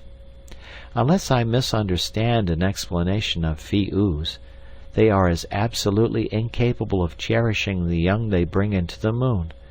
Periods of foolish indulgence alternate with moods of aggressive violence, and as soon as possible the little creatures, who are quite soft and flabby and pale-colored, are transferred to the charge of celibate females, woman workers as it were, who in some cases possess brains of almost masculine dimensions. Just at this point, unhappily, this message broke off. Fragmentary and tantalizing as the matter constituting this chapter is, it does nevertheless give a vague, broad impression of an altogether strange and wonderful world, a world with which our own may have to reckon we know not how speedily. This intermittent trickle of messages, this whispering of a record needle in the stillness of the mountain slopes, is the first warning of such a change in human conditions as mankind has scarcely imagined heretofore. In that satellite of ours there are new elements, new appliances, traditions, an overwhelming avalanche of new ideas, a strange race with whom we must inevitably struggle for mastery. Gold as common as iron or wood. Chapter 25. The Grand Lunar. The penultimate message describes, with occasionally elaborate detail, the encounter between Kavor and the Grand Lunar, who is the ruler or master of the moon. Kavor seems to have sent most of it without interference, but to have been interrupted in the concluding portion. The second came after an interval of a week. The first message begins, "At last I am able to resume this." It then becomes illegible for a space and after a time resumed in mid-sentence. The missing words of the following sentence are probably "the crowd." There follows quite clearly, "Grew ever denser as we drew near the palace of the Grand Lunar, if I may call a series of excavations a palace. Everywhere faces stared at me, blank chitinous gapes and masks, eyes peering over tremendous olfactory developments, eyes beneath monstrous forehead plates, an undergrowth of smaller creatures dodged and yelped, and helmet faces poised on sinuous, long-jointed necks appeared craning over shoulders and beneath armpits. Keeping a welcome space about me marched a cordon of stolid, scuttle-headed guards, who had joined us on our leaving the boat in which we had come along the channels of the Central Sea. The quick-eyed artist with a little brain joined us also, and a thick bunch of lean porter insects swayed and struggled under the multitude of conveniences that were considered essential to my state. I was carried in a litter during the final stage of our journey. This litter was made of some very ductile metal that looked dark to me, meshed and woven, and with bars of paler metal, and about me as I advanced there grouped itself a long and complicated procession. In front, after the manner of heralds, marched 4 trumpet-faced creatures making a devastating bray, and then came squat, resolute moving ushers before and behind, and on either hand a gallery of learned heads, a sort of animated encyclopedia, who were, Phi-Oo explained, to stand about the Grand Lunar for purposes of reference. Not a thing in lunar science, not a point of view or method of thinking, that these wonderful beings did not carry in their heads. Followed guards and porters, and then Phi-Oo's shivering brain borne also on a litter. Then came Sea Puff in a slightly less important litter. Then myself on a litter of greater elegance than any other, and surrounded by my food and drink attendants. More trumpeters came next, splitting the ear with vehement outcries, and then several big brains, special correspondents one might well call them, or historiographers, charged with the task of observing and remembering every detail of this epoch-making interview. A company of attendants, bearing and dragging banners and masses of scented fungus and curious symbols, vanished in the darkness behind. The way was lined by ushers and officers in caparisons that gleamed like steel, and beyond their line, so far as my eyes could pierce the gloom, the heads of that enormous crowd extended. I will own that I am still by no means indurated to the peculiar effect of the Selenite appearance, and to find myself, as it were, adrift on this broad sea of excited entomology was by no means agreeable. Just for a space I had something very like what I should imagine people mean when they speak of the horrors. It had come to me before in these lunar caverns, when on occasion I have found myself weaponless and with an undefended back, amidst a crowd of these Selenites, but never quite so vividly. It is, of course, as absolutely irrational a feeling as one could well have, and I hope gradually to subdue it. But just for a moment, as I swept forward into the welter of the vast crowd, it was only by gripping my litter tightly and summoning all my willpower that I succeeded in avoiding an outcry or some such manifestation. It lasted perhaps 3 minutes, then I had myself in hand again. We ascended the spiral of a vertical way for some time, and then passed through a series of huge halls, dome-roofed and elaborately decorated. The approach to the Grand Lunar was certainly contrived to give one a vivid impression of his greatness.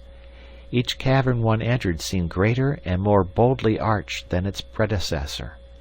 This effect of progressive size was enhanced by a thin haze of faintly luminescent blue incense that thickened as one advanced, and robbed even the nearer figures of clearness. I seemed to advance continually to something larger, dimmer, and less material. I must confess that all this multitude made me feel extremely shabby and unworthy. I was unshaven and unkempt. I had brought no razor. I had a coarse beard over my mouth. On earth I have always been inclined to despise any attention to my person beyond a proper care for cleanliness, but under the exceptional circumstances in which I found myself, representing, as I did, my planet and my kind, and depending very largely upon the attractiveness of my appearance for a proper reception, I could have given much for something a little more artistic and dignified than the husks I wore. I had been so serene in the belief that the moon was uninhabited as to overlook such precautions altogether. As it was, I was dressed in a flannel jacket, knickerbockers, and golfing stockings, stained with every sort of dirt the moon offered, slippers, of which the left heel was wanting, and a blanket, through a hole in which I thrust my head. These clothes, indeed, I still wear. Sharp bristles are anything but an improvement to my cast of features, and there was an unmended tear at the knee of my knickerbockers that showed conspicuously as I squatted in my litter. My right stocking, too, persisted in getting about my ankle. I am fully alive to the injustice my appearance did humanity, and if by any expedient I could have improvised something a little out of the way and imposing, I would have done so. But I could hit upon nothing. I did what I could with my blanket, folding it somewhat after the fashion of a toga, and for the rest I sat as upright as the swaying of my litter permitted. Imagine the largest hall you have ever been in, imperfectly lit with blue light and obscured by a grey-blue fog, surging with metallic or vivid grey creatures of such a mad diversity as I have hinted.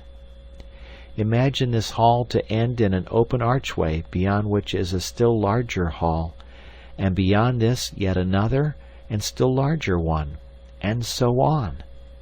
At the end of the vista, dimly seen, a flight of steps, like the steps of Aracoli at Rome, ascend out of sight. Higher and higher these steps appear to go as one draws nearer their base. But at last I came under a huge archway, and beheld the summit of these steps, and upon it the Grand Lunar exalted on his throne. He was seated in what was relatively a blaze of incandescent blue. This and the darkness about him gave him an effect of floating in a blue-black void. He seemed a small, self-luminous cloud at first, brooding on his sombre throne. His brain case must have measured many yards in diameter. For some reason that I cannot fathom, a number of blue searchlights radiated from behind the throne on which he sat, and immediately encircling him was a halo. About him, and little and indistinct in this glow, a number of body servants sustained and supported him, and overshadowed and standing in a huge semicircle beneath him were his intellectual subordinates, his remembrancers and computators and searchers and servants, and all the distinguished insects of the court of the moon. Still lower stood ushers and messengers, and then all down the countless steps of the throne were guards, and at the base, enormous, various, indistinct, vanishing at last into an absolute black, a vast swaying multitude of the minor dignitaries of the moon. Their feet made a perpetual scraping whisper on the rocky floor, as their limbs moved with a rustling murmur. As I entered the penultimate hall, the music rose and expanded into an imperial magnificence of sound, and the shrieks of the news-bearers died away. I entered the last and greatest hall. My procession opened out like a fan. My ushers and guards went right and left, and the three litters bearing myself and Phi-oo and Tsi-puff marched across a shiny darkness of floor to the foot of the giant stairs. Then began a vast throbbing hum that mingled with the music. The two Selenites dismounted, but I was bidden remain seated, I imagine as a special honor. The music ceased, but not that humming, and by a simultaneous movement of 10,000 respectful heads, my attention was directed to the enhaloed supreme intelligence that hovered above me. At first, as I peered into the radiating glow, this quintessential brain looked very much like an opaque, featureless bladder with dim, undulating ghosts of convolutions writhing visibly within. Then, beneath its enormity, and just above the edge of the throne, one saw with a start minute elfin eyes peering out of the glow. No face, but eyes, as if they peered through holes. At first I could see no more than these two staring little eyes, and then below I distinguished the little dwarfed body and its insect-jointed limbs shriveled and white. The eyes stared down at me with a strange intensity, and the lower part of the swollen globe was wrinkled. Ineffectual-looking little hand tentacles steadied this shape on the throne. It was great. It was pitiful. One forgot the hall and the crowd. I ascended the staircase by jerks. It seemed to me that this darkly glowing brain case above us spread over me and took more and more of the whole effect into itself as I drew nearer. The tiers of attendants and helpers grouped about their master seemed to dwindle and fade into the night. I saw that shadowy attendants were busy spraying that great brain with a cooling spray, and patting and sustaining it. For my own part, I sat gripping my swaying litter and staring at the Grand Lunar, unable to turn my gaze aside. And at last, as I reached a little landing that was separated only by 10 steps or so from the supreme seat, the woven splendor of the music reached a climax and ceased, and I was left naked, as it were, in that vastness, beneath the still scrutiny of the Grand Lunar's eyes. He was scrutinizing the first man he had ever seen. My eyes dropped at last from his greatness to the ant figures in the blue mist about him, and then down the steps to the massed Selenites, still and expectant in their thousands, packed on the floor below. Once again an unreasonable horror reached out towards me and passed. After the pause came the salutation. I was assisted from my litter, and stood awkwardly while a number of curious and no doubt deeply symbolical gestures were vicariously performed for me by two slender officials. The encyclopedic galaxy of the learned that had accompanied me to the entrance of the last hall appeared 2 steps above me and left and right of me, in readiness for the Grand Lunar's need, and Phi Oo's pale brain placed itself about halfway up to the throne, in such a position as to communicate easily between us without turning his back on either the Grand Lunar or myself. Tsi Puff took up position behind him. Dexterous ushers sidled sideways towards me, keeping a full face to the presence. I seated myself Turkish fashion, and Phi Oo and Tsi Puff also knelt down above me. There came a pause. The eyes of the nearer court went from me to the Grand Lunar and came back to me, and a hissing and piping of expectation passed across the hidden multitudes below, and ceased. That humming ceased. For the first and last time in my experience, the moon was silent. I became aware of a faint, wheezy noise. The Grand Lunar was addressing me. It was like the rubbing of a finger upon a pane of glass. I watched him attentively for a time, and then glanced at the alert Phi Oo. I felt amidst these slender beings ridiculously thick and fleshy and solid, my head all jaw and black hair. My eyes went back to the Grand Lunar. He had ceased, his attendants were busy, and his shining superficies were glistening and running with cooling spray. Phi Oo meditated through an interval. He consulted Tsi Puff. Then he began piping his recognizable English, at first a little nervously, so that he was not very clear. The Grand Lunar wishes to say, he gathers you are, men, that you are a man from the planet Earth. He wishes to say that he welcomes you, and wishes to learn, if I may use the word, the state of your world, and the reason why you came to this. He paused. I was about to reply when he resumed. He proceeded to remarks of which the drift was not very clear, although I am inclined to think they were intended to be complimentary. He told me that the earth was to the moon what the sun is to the earth, and that the Selenites desired very greatly to learn about the earth and men. He then told me, no doubt in compliment also, the relative magnitude and diameter of earth and moon, and the perpetual wonder and speculation with which the Selenites had regarded our planet.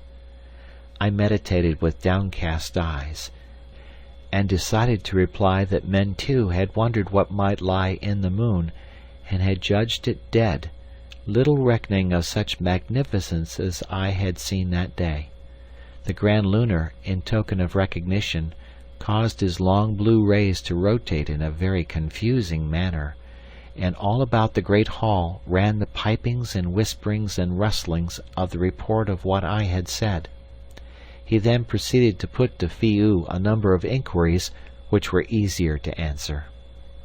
He understood, he explained, that we lived on the surface of the earth, that our air and sea were outside the globe. The latter part, indeed, he already knew from his astronomical specialists.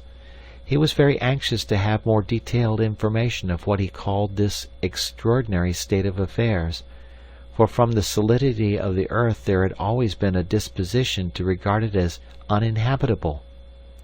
He endeavored first to ascertain the extremes of temperature to which we earth beings were exposed, and he was deeply interested by my descriptive treatment of clouds and rain.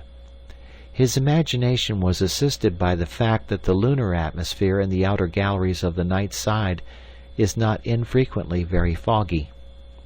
He seemed inclined to marvel that we did not find the sunlight too intense for our eyes, and was interested in my attempt to explain that the sky was tempered to a bluish color through the refraction of the air, though I doubt if he clearly understood that. I explained how the iris of the human eyes can contract the pupil and save the delicate internal structure from the excess of sunlight, and was allowed to approach within a few feet of the presence in order that this structure might be seen. This led to a comparison of the lunar and terrestrial eyes.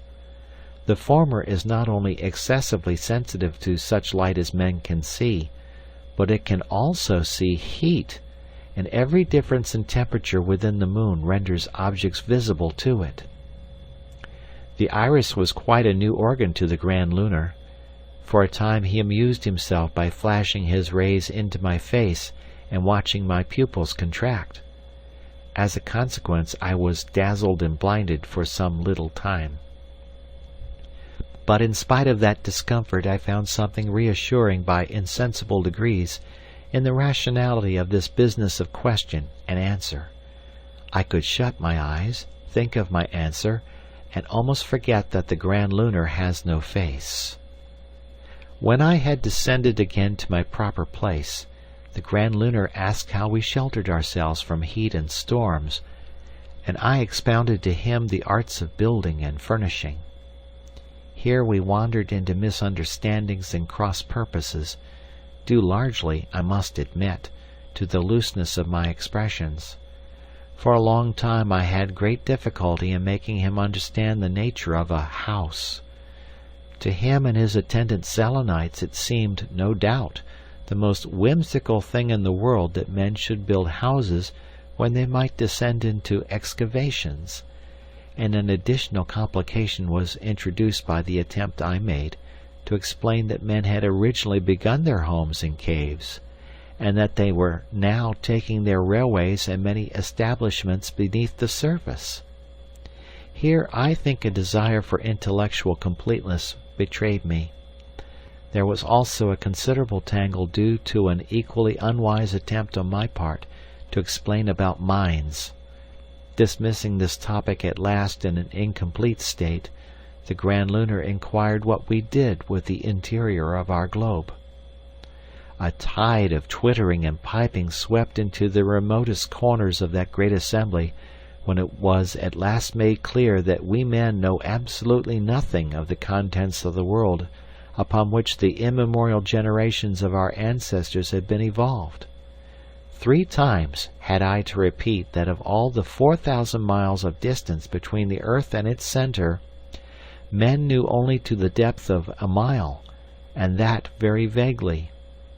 I understood the Grand Lunar to ask why had I come to the moon, seeing we had scarcely touched our own planet yet, but he did not trouble me at that time to proceed to an explanation, being too anxious to pursue the details of this mad inversion of all his ideas. He reverted to the question of weather, and I tried to describe the perpetually changing sky, and snow, and frost and hurricanes. "But when the night comes," he asked, "is it not cold?" I told him it was colder than by day. "And does not your atmosphere freeze?" I told him not, that it was never cold enough for that, because our nights were so short. "Not even liquefy?" I was about to say no, but then it occurred to me that one part at least of our atmosphere, the water vapor of it, does sometimes liquefy and form dew, and sometimes freezes and forms frost, a process perfectly analogous to the freezing of all the external atmosphere of the moon during its longer night. I made myself clear on this point, and from that the Grand Lunar went on to speak with me of sleep. For the need of sleep that comes so regularly every 24 hours to all things is part also of our earthly inheritance.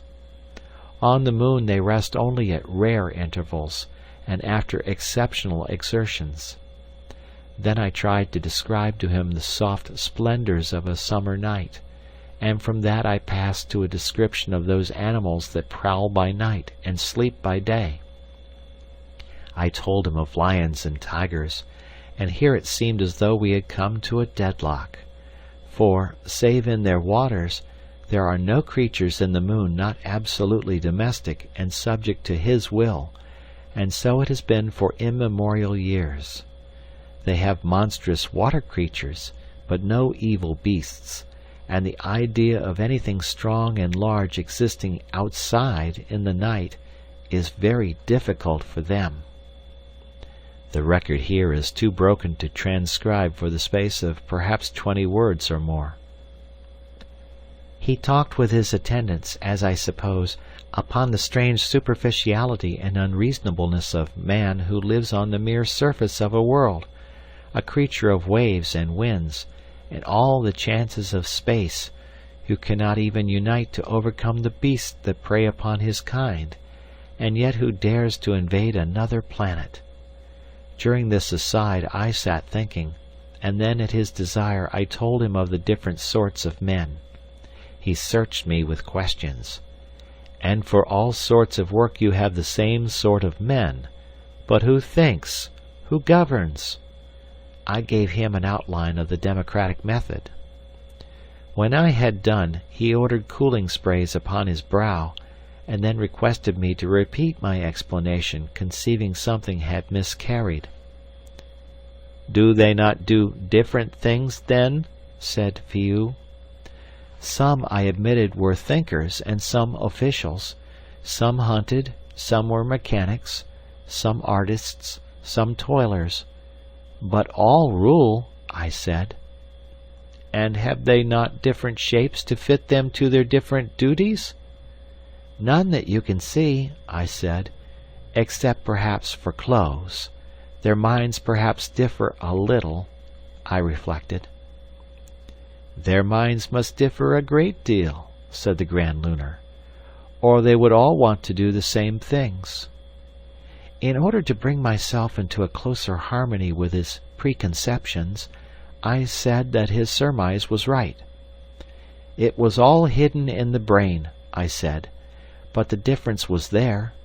Perhaps if one could see the minds and souls of men, they would be as varied and unequal as the Selenites.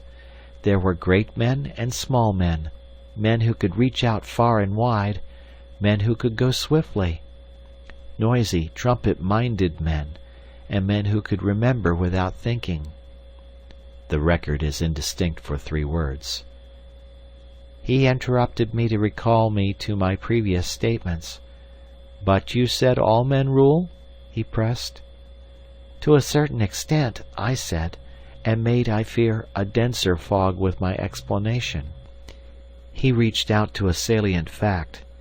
"Do you mean," asked he, "that there is no grand earthly?" I thought of several people, but assured him finally there was none. I explained that such autocrats and emperors as we had tried upon earth had usually ended in drink or vice or violence, and that the large and influential section of the people of the earth to which I belonged, the Anglo-Saxons, did not mean to try that sort of thing again. At which the Grand Lunar was even more amazed. "But how do you keep even such wisdom as you have?" he asked, and I explained to him the way we helped our limited, a word omitted here, probably brains, with libraries of books. I explained to him how our science was growing by the united labors of innumerable little men, and on that he made no comment save that it was evident we had mastered much, in spite of our social savagery, or we could not have come to the moon. Yet the contrast was very marked. With knowledge the Selenites grew and changed. Mankind stored their knowledge about them and remained brutes equipped. He said this. Here there is a short piece of the record indistinct. He then caused me to describe how we went about this earth of ours, and I described to him our railways and ships. For a time he could not understand that we had had the use of steam only 100 years, but when he did he was clearly amazed. I may mention as a singular thing that the Selenites use years to count by, just as we do on earth, though I can make nothing of their numerical system. That, however, does not matter, because Phi-u understands ours. From that I went on to tell him that mankind had dwelt in cities only for 9 or 10,000 years, and that we were still not united in one brotherhood, but under many different forms of government. This astonished the Grand Lunar very much, when it was made clear to him. At first he thought we referred merely to administrative areas. Our states and empires are still the rawest sketches of what order will some day be, I said, and so I came to tell him. At this point a length of record that probably represents 30 or 40 words is totally illegible. The Grand Lunar was greatly impressed by the folly of men in clinging to the inconvenience of diverse tongues. They want to communicate and yet not to communicate, he said, and then for a long time he questioned me closely concerning war. He was at first perplexed and incredulous. "You mean to say," he asked, seeking confirmation, "that you run about over the surface of your world, this world whose riches you have scarcely begun to scrape, killing one another for beasts to eat?" I told him that was perfectly correct. He asked for particulars to assist his imagination. "But do not ships and your poor little cities get injured?" he asked. And I found the waste of property and conveniences seemed to impress him almost as much as the killing. "Tell me more," said the Grand Lunar. "Make me see pictures. I cannot conceive these things." And so, for a space, though somewhat loath, I told him the story of earthly war. I told him of the first orders and ceremonies of war, of warnings and ultimatums, and the marshalling and marching of troops. I gave him an idea of maneuvers and positions and battle joined. I told him of sieges and assaults, of starvation and hardship in trenches, and of sentinels freezing in the snow. I told him of routs and surprises, and desperate last stands and faint hopes, and the pitiless pursuit of fugitives and the dead upon the field. I told, too, of the past, of invasions and massacres, of the Huns and Tartars, and the wars of Mahomet and the Caliphs, and of the Crusades. And as I went on, and Phi-u translated, and the Selenites cooed and murmured in a steadily intensified emotion.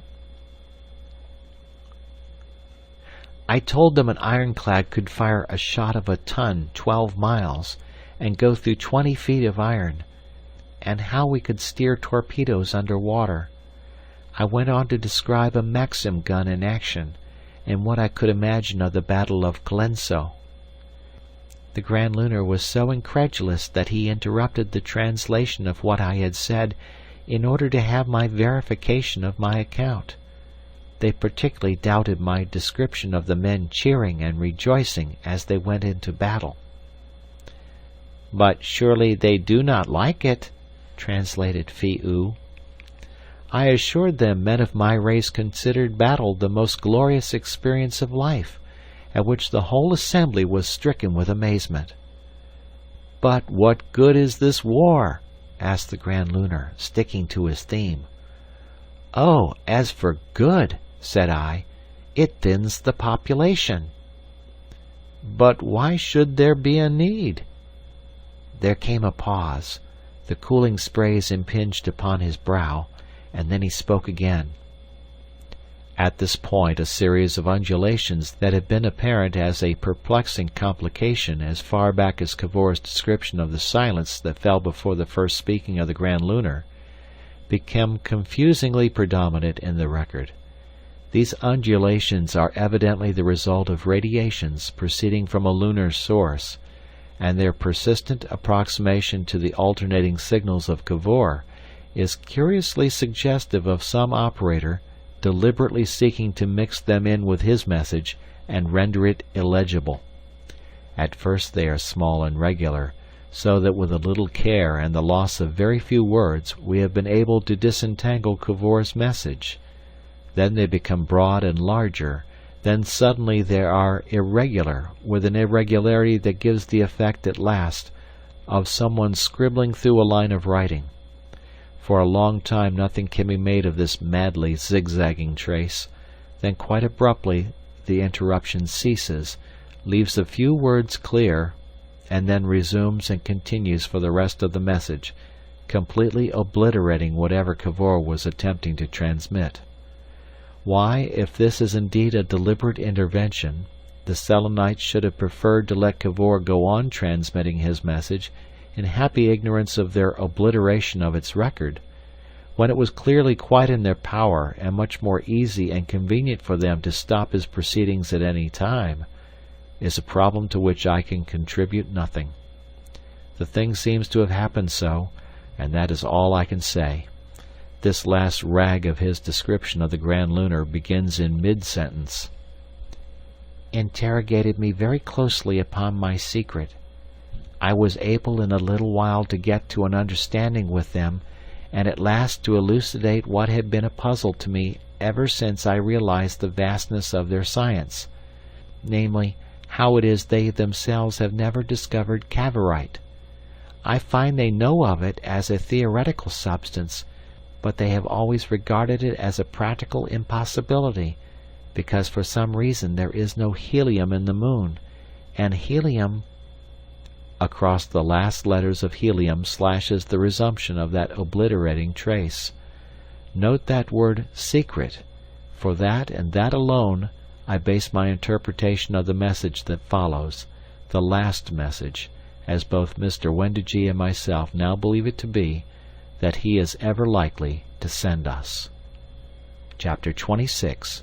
The Last Message Kavor Sent to the Earth. On this unsatisfactory manner the penultimate message of Kavor dies out. One seems to see him away there in the blue obscurity amidst his apparatus, intently signaling us to the last, all unaware of the curtain of confusion that drops between us, all unaware too of the final dangers that even then must have been creeping upon him. His disastrous want of vulgar common sense had utterly betrayed him. He had talked of war. He had talked of all the strength and irrational violence of men, of their insatiable aggressions, their tireless futility of conflict. He had filled the whole moon world with this impression of our race, and then I think it is plain that he made the most fatal admission that upon himself alone hung the possibility, at least for a long time, of any further men reaching the moon. The line the cold, inhuman reason of the moon would take seems plain enough to me, and a suspicion of it, and then perhaps some sudden sharp realization of it, must have come to him. One imagines him about the moon with the remorse of this fatal indiscretion growing in his mind. During a certain time I am inclined to guess the Grand Lunar was deliberating the new situation, and for all that time Kavor may have gone as free as ever he had gone. But obstacles of some sort prevented his getting to his electromagnetic apparatus again after that message I have just given. For some days we received nothing. Perhaps he was having fresh audiences, and trying to evade his previous admissions. Who can hope to guess? And then suddenly, like a cry in the night, like a cry that is followed by a stillness, came the last message. It is the briefest fragment, the broken beginnings of 2 sentences. The first was, "I was mad to let the Grand Lunar know." There was an interval of perhaps a minute. One imagines some interruption from without, a departure from the instrument, a dreadful hesitation among the looming masses of apparatus in that dim, blue-lit cavern, a sudden rush back to it, full of a resolve that came too late. Then, as if it were hastily transmitted, came, "Kavorite made as follows, take—" There followed one word, a quite unmeaning word as it stands, ULESS. And that is all. It may be he made a hasty attempt to spell useless when his fate was close upon him. Whatever it was that was happening about that apparatus we cannot tell. Whatever it was, we shall never, I know, receive another message from the moon. For my own part, a vivid dream has come to my help, and I see, almost as plainly as though I had seen it in actual fact, a blue-lit, shadowy, dishevelled Kavor struggling in the grip of these insect Selenites, struggling ever more desperately and hopelessly as they press upon him, shouting, expostulating, perhaps even at last fighting, and being forced backwards, step by step, out of all speech or sign of his fellows, for evermore into the unknown, into the dark, into that silence that has no end.